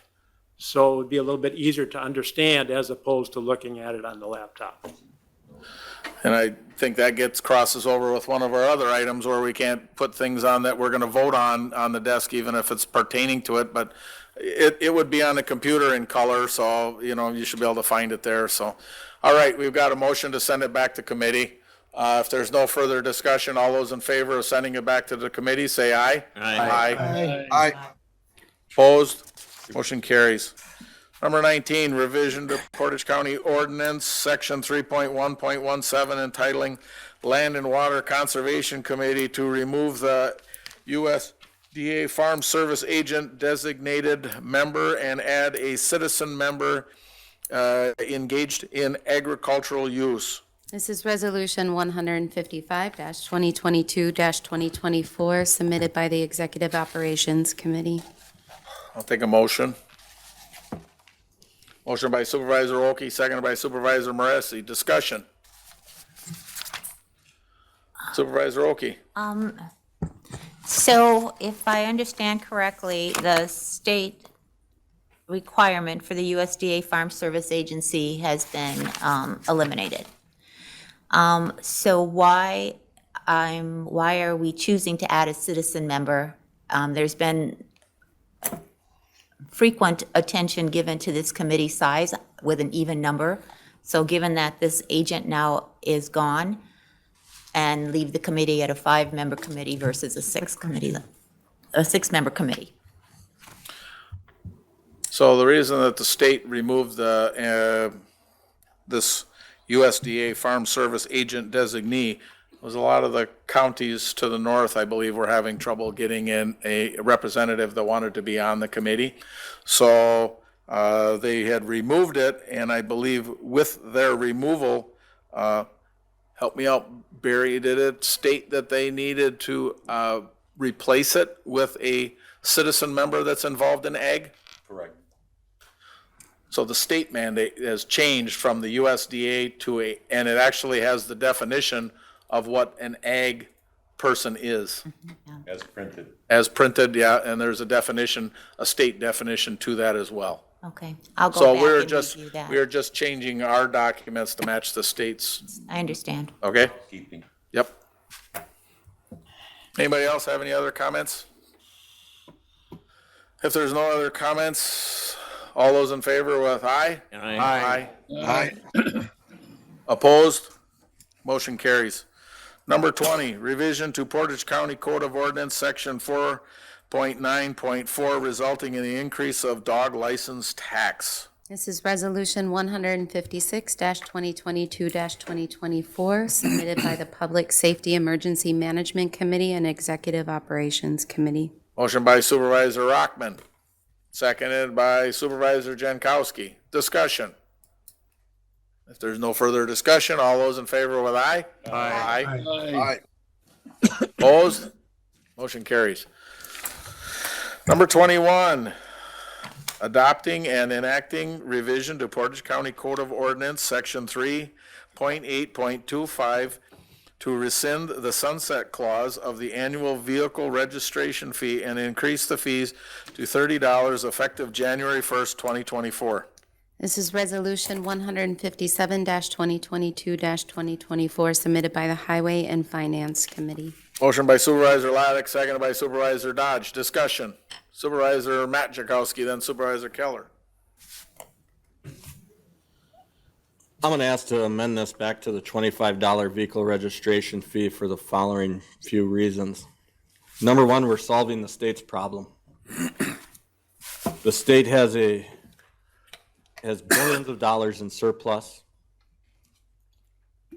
They need to start realizing that we need to bring some of that back here to the local level.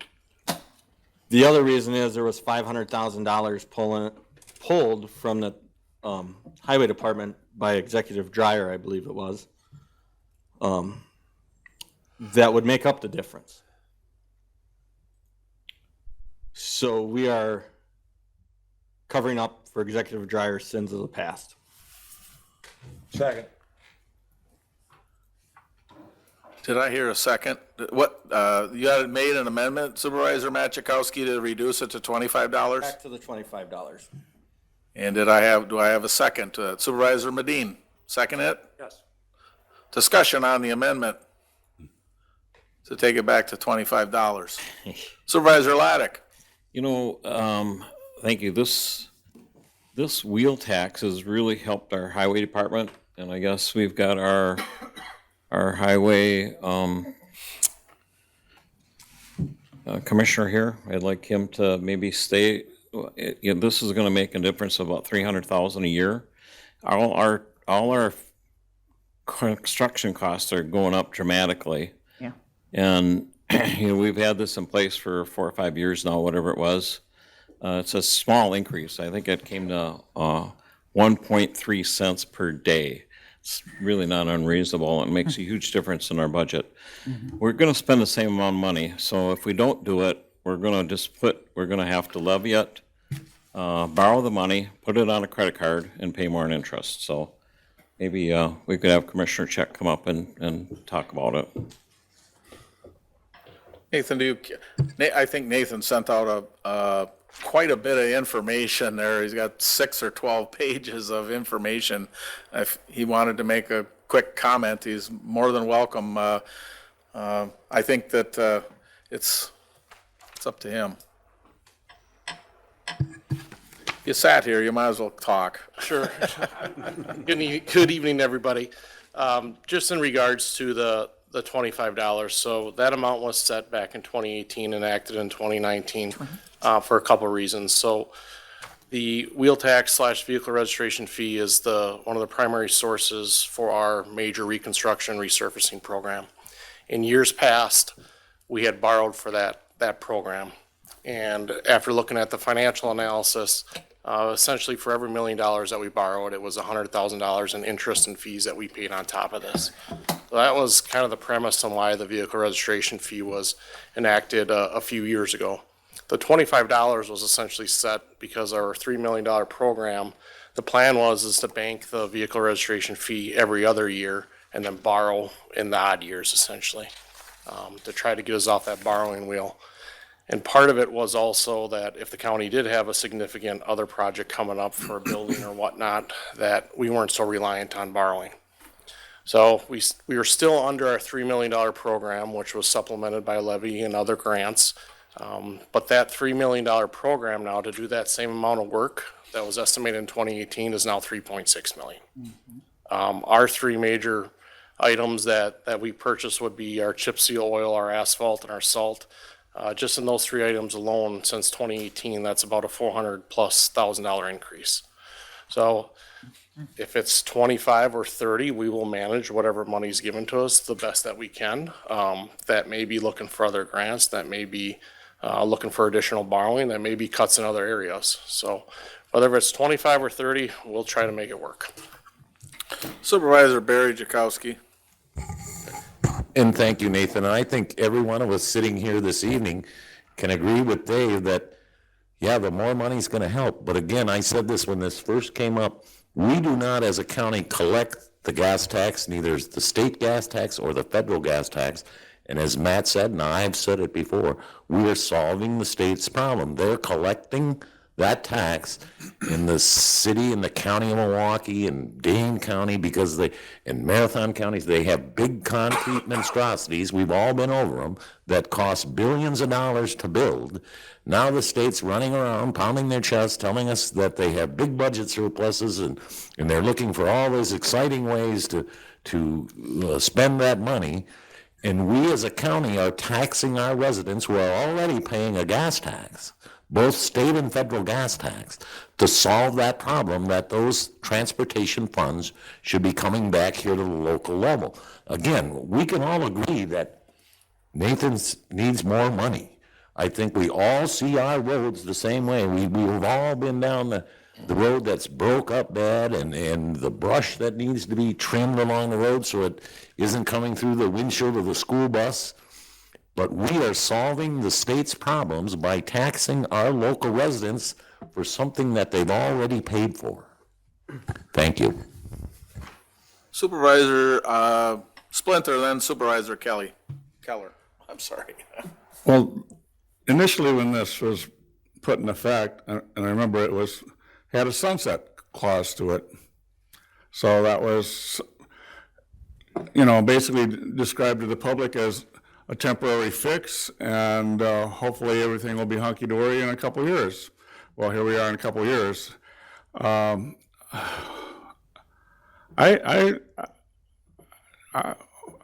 My gut says that we should not extend this sunset, or if you argue that it does, at least keep it at 25 and don't increase it to 30. Not often do we have a resolution where we're voting to add additional taxes to our constituents, and I'm not in favor of, as Nathan said, whether he gets 25 or 30, they'll figure it out. But I don't know. I'm just wondering if you have something that has a sunset to it, when you get to the sunset, why are we changing gears? Why can't we hit the state up for something else or whatever else? But I hate seeing things that are put in effect. Well, we're going to tax you guys for a couple of years and then it's going to sunset and it's going to go away. But then when you get to the sunset, you go, you know what? I think we want to continue it more. And oh, by the way, we want to increase that. So that doesn't sound, it just doesn't come off my palate as that we should be taxing the citizens. I think we can hit the state harder and go from there. Thank you. Sorry about that. Supervisor Keller. Thank you, Mr. Chair. I'm going to try to smile so I don't sound like a pit bull going after somebody's face. So I have a tendency to sound like that, and I apologize. I have constituents reaching out to me on this issue, and they seem quite upset. And I don't blame them. It's so typical. A government entity says, we will put a temporary tax on something, and then it's always mysteriously made permanent. Not only do we want to make it permanent, we want to raise it. And I don't agree with that. I think what we ought to do is let this sunset set. And if we need to raise the tax, this board take ownership of that and increase it separately and independently, and then face the music on election day. Thank you. So, I want to jump in here before it gets too far down the road, but I've heard a lot of things. I've heard about solving the state's problem and solving the things that the state should be doing. That same discussion was going on 5 years ago. What, as a board, have we done to try and encourage that, to make sure that I heard Mr. Splinter say put more pressure on at the state. We've done nothing in the last 5 years to do that. And we're talking about a difference of $5 from 25 to 30 over a 5-year period. That has been frozen for 5 years. I look at, we talked about the gas tax. Anybody know what the gas tax is in the state of Wisconsin? 32 cents. What's that? I believe it's 32 cents a gallon. I believe it's 32.3. No.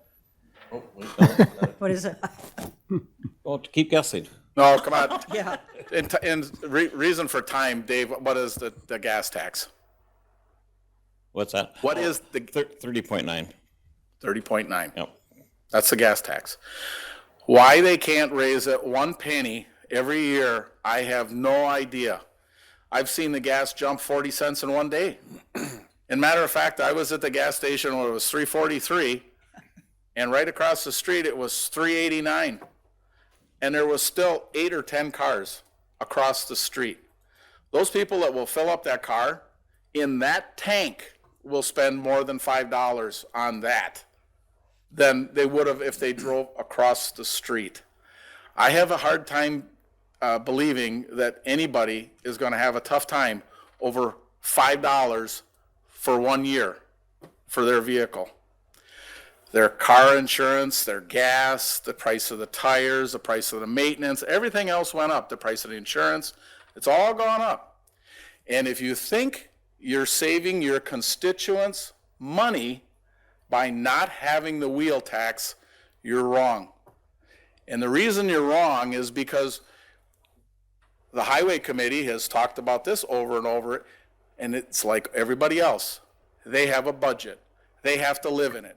And if they're not gonna increase or find revenue sources for that, that means we're gonna cut services. That means we're not gonna plow streets as fast. That means we're not gonna put the salt on the roads as much. That means that those people that are gonna start raising their hands and making the phone calls and saying, well, this is no good, this is terrible, these roads they're terrible to drive on, and all the rest of that stuff, we're gonna continue to have that 3 million plus shortfall.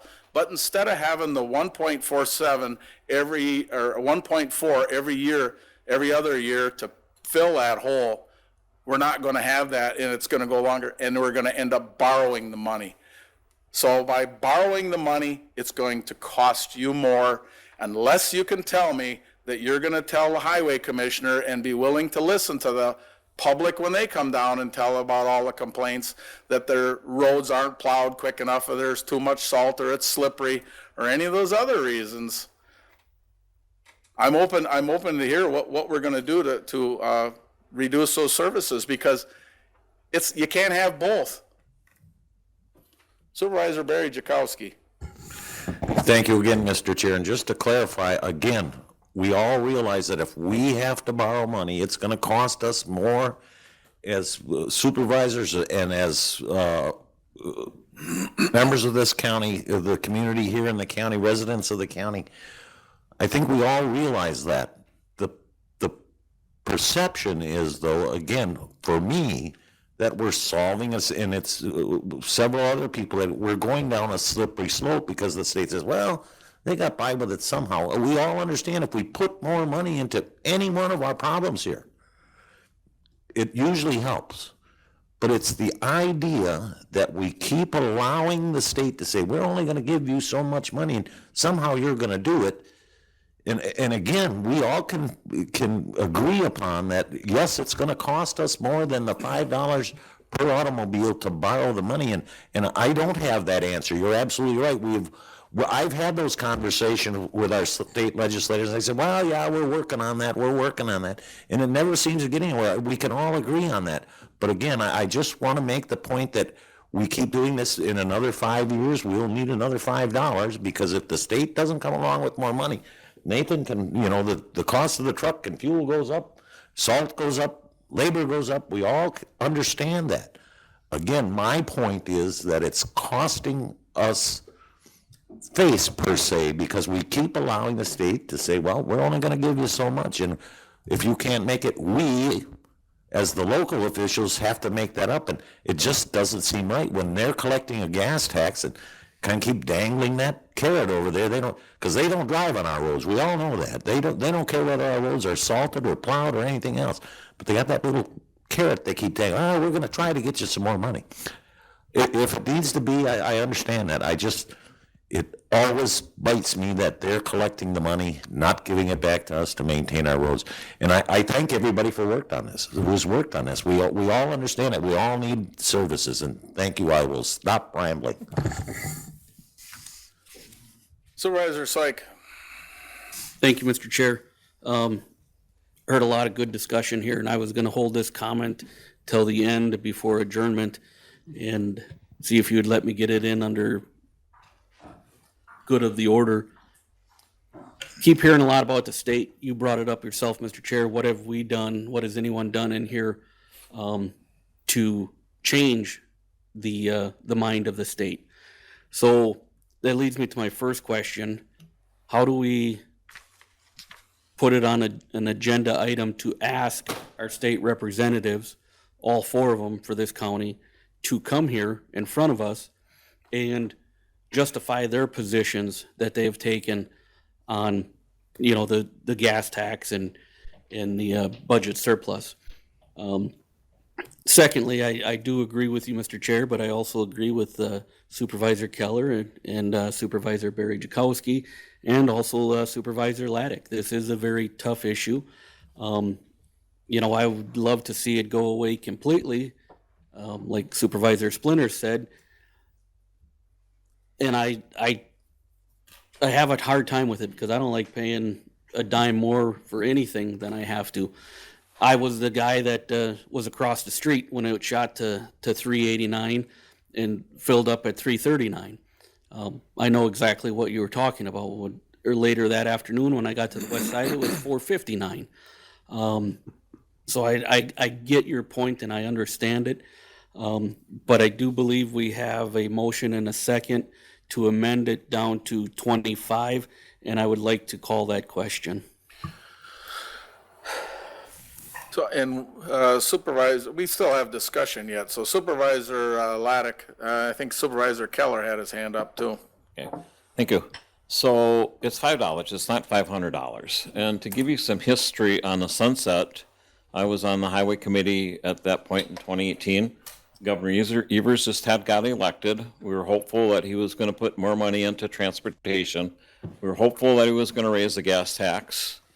Just coming back from the Wisconsin Counties Conference, I talked to Dan Barr. He's the lobbyist for Wisconsin County Highway Association. I asked him, do you think there's any room where they're going to put any more money in gas tax and get it down to the local level? I said, absolutely not. That is never going to go anywhere. So we can all hope that the state may eventually come up with a solution someday. I can tell you right now, it's not happening. Supervisor Keller, then Supervisor Peterson. Okay, I'm just going to say again, you're not talking about $5, you're talking about $30 to the people that are expecting that to sunset. All right? So we're talking $30. Over 5 years. 30, I'm trying to follow the math. I'm misunderstanding. I thought it was a $25 increase that was going to sunset and go back down. No. It's $5 increase. It's. You are removing the sunset, right? Yeah, we're removing the sunset, but. So the sunset was only a $5 increase to It's begin. $25 now, and the proposal is to go to $30. I misunderstood. Thank you for clarifying that.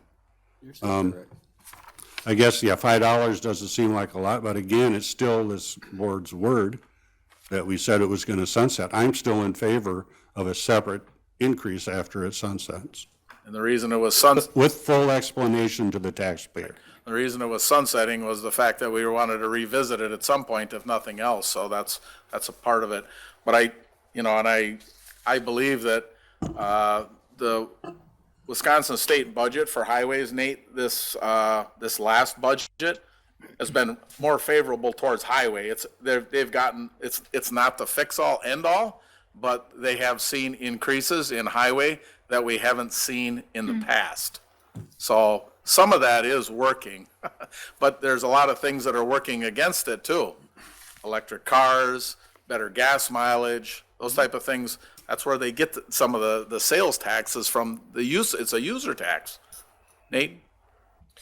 Yes, there has been increases in the local transportation aids over the last few budget cycles in percentage points though. So just for reference, our general transportation aids, which is one of the biggest aids we get from the state on an annual basis, is in the 2.1, 2.2 million per year.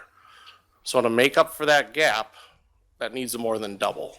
So that's a very big lift. I have no disagreements that the state should contribute more. A lot of the money coming through the federal funds right now are running through the state system and their programs, which are also very expensive to administer. So, and we've been successful in getting grants. We've got $1 million for County R. We've got our County B project, which is 80% state and federal funded. We will continue to go after those types of projects, but that's not free money either. Those projects will typically cost 25 to 30% more than if we administered them ourselves. So I fully agree with asking for the state for more money, but that needs to be in the form of the general transportation aids and not necessarily their programs, because we can manage it a lot more effectively, I feel, than they can. Thank you. Supervisor Peterson, then Supervisor Dodge. Thank you, Mr. Chair. You answered part of the question that I had is these electric vehicles are bringing a wrench into the system by efficiency, but they're also creating a shortfall in tax dollars. So we should probably look at different ways of funding. The state is looking at different ways of a user tax for that, and I don't know if they have imposed a difference in registration. Somebody with an electric. $5 for hybrid vehicles and electric vehicles currently. Because how much? $85 on your registration. So hybrid vehicle and electric vehicle drivers get penalized $85 for being smart with their money. So But you they're say, also- you say penalized, but others would say it's a user fee. And at $85, you're probably getting off easy because the electric car is still using the same road and getting the same salt put on it, and the I lines that are painted and completely the agree. potholes are patched. But my like 1,000 pound hybrid vehicle versus my nearly 8,000 pound truck is a very big difference in terms of the amount of damage it They're does to apples the and road. oranges. Supervisor Peterson, you had other Precisely. comments? Yeah, also electric vehicles are heavier, so they've been taking that into account that some states are starting to tax poundage on your vehicle. They've tried to figure out how they can do it with the Yeah, odometers. because electric vehicles are heavier and they are a little harder on the infrastructure, but they are easier on the environment. So Supervisor Dodge? Supervisor Dodge? I called for it. At Finance Committee, I raised my objections to the wheel tax, but I went with the $30 because I feel that, we can afford a $5 increase. That isn't pretty, but it's better than paying the interest on borrowing. The other thing I raised was the exemptions to this law. And I understand that farm vehicles are exempt, and I quite agree with that. But when you find that leisure vehicles, ATVs, UTVs, which cost $30,000, $40,000, $50,000, are exempt from the tax, the wheel tax. And so I mentioned that to Chair Hagan. I guess I wonder if you had any opportunity to talk about that at the convention. I mentioned the fact that they should also look at other opportunities for other revenue sources on those wheel taxes. And as I sat here and I thought about it, how much should we just raise the dog tax? Yeah. How much was that? $2. How much? $2. $2, okay. Supervisor Gifford. Yeah, I think half a dozen of us here were at that Wisconsin County's meeting this morning. And I thought the general tone of great self-congratulatory celebration about the shared revenue bill was way overdone. And I'll tell you why. I know you've heard me say before that we are not getting back nearly enough from the state legislature to fund local government. And again, that self-congratulatory tone covers up the fact that, well, as I heard in one workshop, surprisingly in the workshop on childcare, We're trying to stay focused on the wheel tax, so. yeah, no, the Okay. presenter said there are three broken business models in this state. Childcare, housing, and transportation.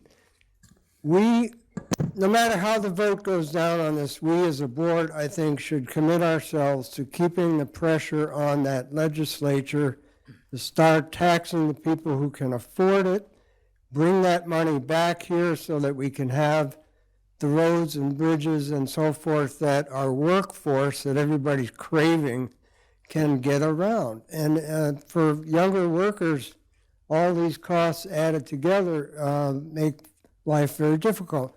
So I think we should commit to, no matter how the vote comes out, we should commit to more pressure on that legislature to get more money back here. Thank you. I look forward to resolutions to do so. So, Supervisor Pataki. Question for Jennifer Josian. Yep. Question for her.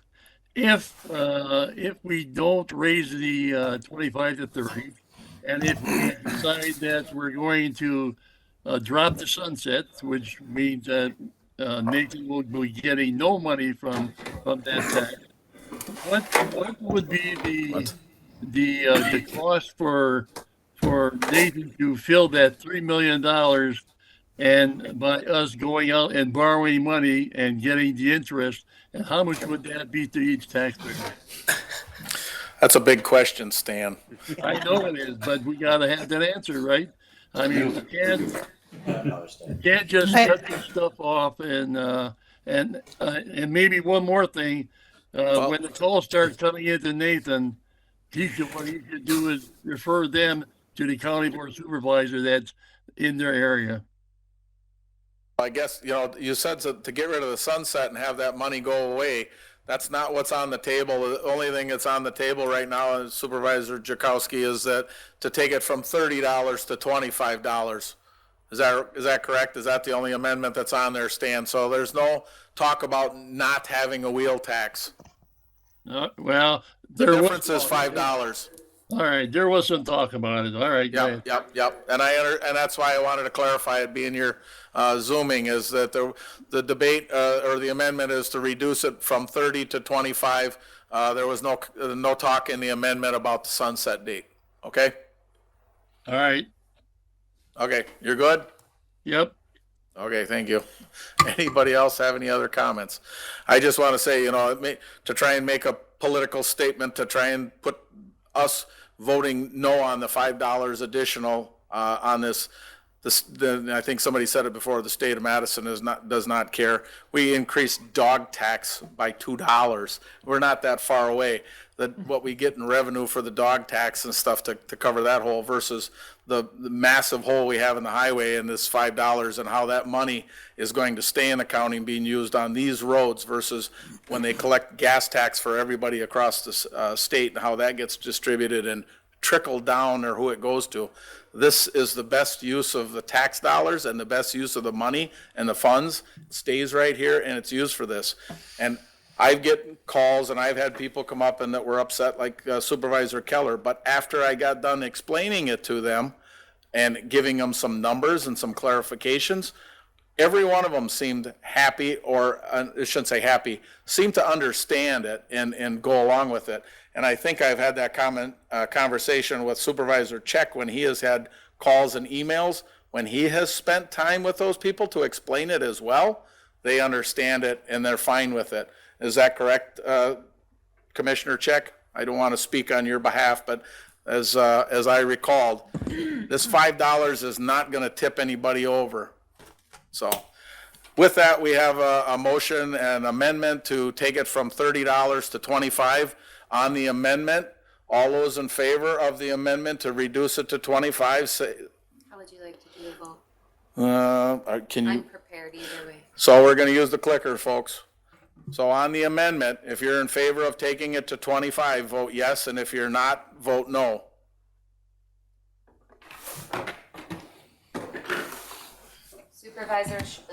Supervisor Shabilsky? You're muted. Is that a no? No, there you go. There you go, thank you. Supervisor Pataki? No. Supervisor Sislevich? Yes. Program froze on me. There you go. It worked. Nice smile. I just had this spinning wheel of death. Yeah, okay.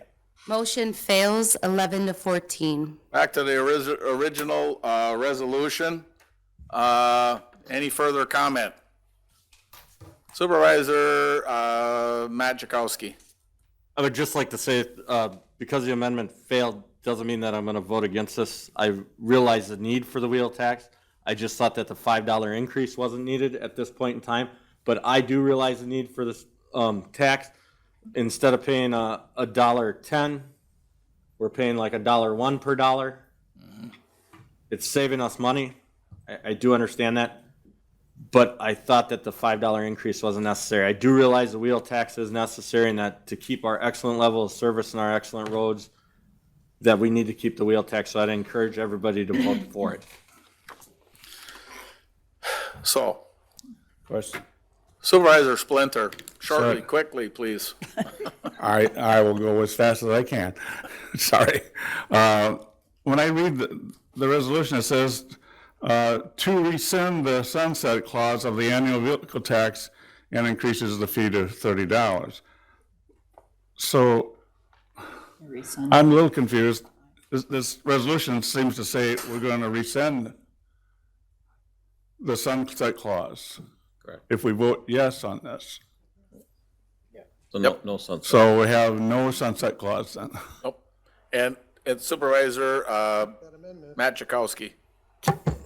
We can revisit this at any point in time as a board. Yep, that's fine. So if in 2 years from now, the state says, hey, you're going to have $1 billion to spend in Portage County, we might as well think big if we're going to wish. You're going to have $1 billion to spend, and we can rescind it then, we will take that. All it does is it takes anybody from this body to come to the highway committee and say, I want this put on the agenda. It will be put on the agenda and it will be revisited at that point in time. So the sunset clause isn't needed. It can be revisited at any time. And in 5 years, you might say, we want to take it to 35. We won't be here. So We'll go 40. Oh. Supervisor Moresi, then Supervisor Keller. Thank you, Mr. Chair. I think the sunset clause was just to make sure that we did revisit it, though. And I believe it's a budget, when they go through their budgets and Nate's shaking his head, they can look at it and talk about it at that time too. And Supervisor Jakowski's exactly correct too. If it's a burn somebody's saddle, go to the highway committee and ask them to revisit it and look at it. So Supervisor Keller? Well, I just decided to go look at the ordinance and everything. We're looking at, other counties are at $10 or $20. Marathon County is at 25, Dane County 28, and Milwaukee County 30. So we'll be on par with Milwaukee. Right. Thank you. And we don't know when they last implemented those, whether they will be increasing theirs as well when they come up, or if they come up and revisit them. So with gas at $3.60, $3.85, that affects everything that has to do with those those trucks get 5 to 6 miles to the gallon when they're plowing snow, so it's unbelievable. I think I seen a fact one time, something about 3,000 or 3,500 gallons of fuel is burned in a snow event. Is that something that's seem about right, Nate? Ah. Supervisor Honnold, did you have your hand up? No? Okay. Anybody else? Supervisor Peterson? It's diesel fuel, and there's, I think, 57 cents on diesel fuel tax. Yeah, Not- okay. So, but if I'm not mistaken, the county trucks are diesel. Okay, yes. So if there's no other discussion on this, and this is, there's no amendments, so it's the $30. All those in favor with aye? Aye. Aye. Opposed? No. So those are opposed, please, so for the clerk to get your record, hold your hand up. We've got Keller, Splinter, Dubek. Anybody else? No? Just those three. Very good. Motion passes. Number Mr. Chair? 22. Yes, sir. I think we should follow Mr. Soik's idea of inviting our representatives to our next board meeting and put the pressure on them. Number 22, authorizing 2023 budget amendments and transfers. This is Resolution 158-2022-2024, submitted by the Finance Committee. This resolution does require a 2/3 supermajority vote. Motion by Supervisor Rakowski, seconded by Supervisor Laddick. Discussion. If there's no discussion, all those in favor with aye? Aye. Aye. Opposed? Motion carries. Before we take a motion to adjourn, I want to remind everybody that we have October 3rd meeting. Get that on your calendars and don't forget about it because it's out of the sequence. And that is the executive is going to present the budget. And then we have a October 10th board meeting right after that. So get it in your calendars and make sure you're here, so. Same time and place? Yeah. Yep. The November dates. Yeah. Or we can do them later. Yeah, I'll remind you of the next one's in November 1st and November 14th. Move but- to adjourn. I got a motion to adjourn? Second? Who made the motion first? There's Matt, who seconded it? Supervisor, no, Hemrick. All those in favor of aye? Aye. Aye. Opposed? We're adjourned. Thank you, everybody. A video of this meeting is available for viewing on the city's website, stevenspoint.com/videos.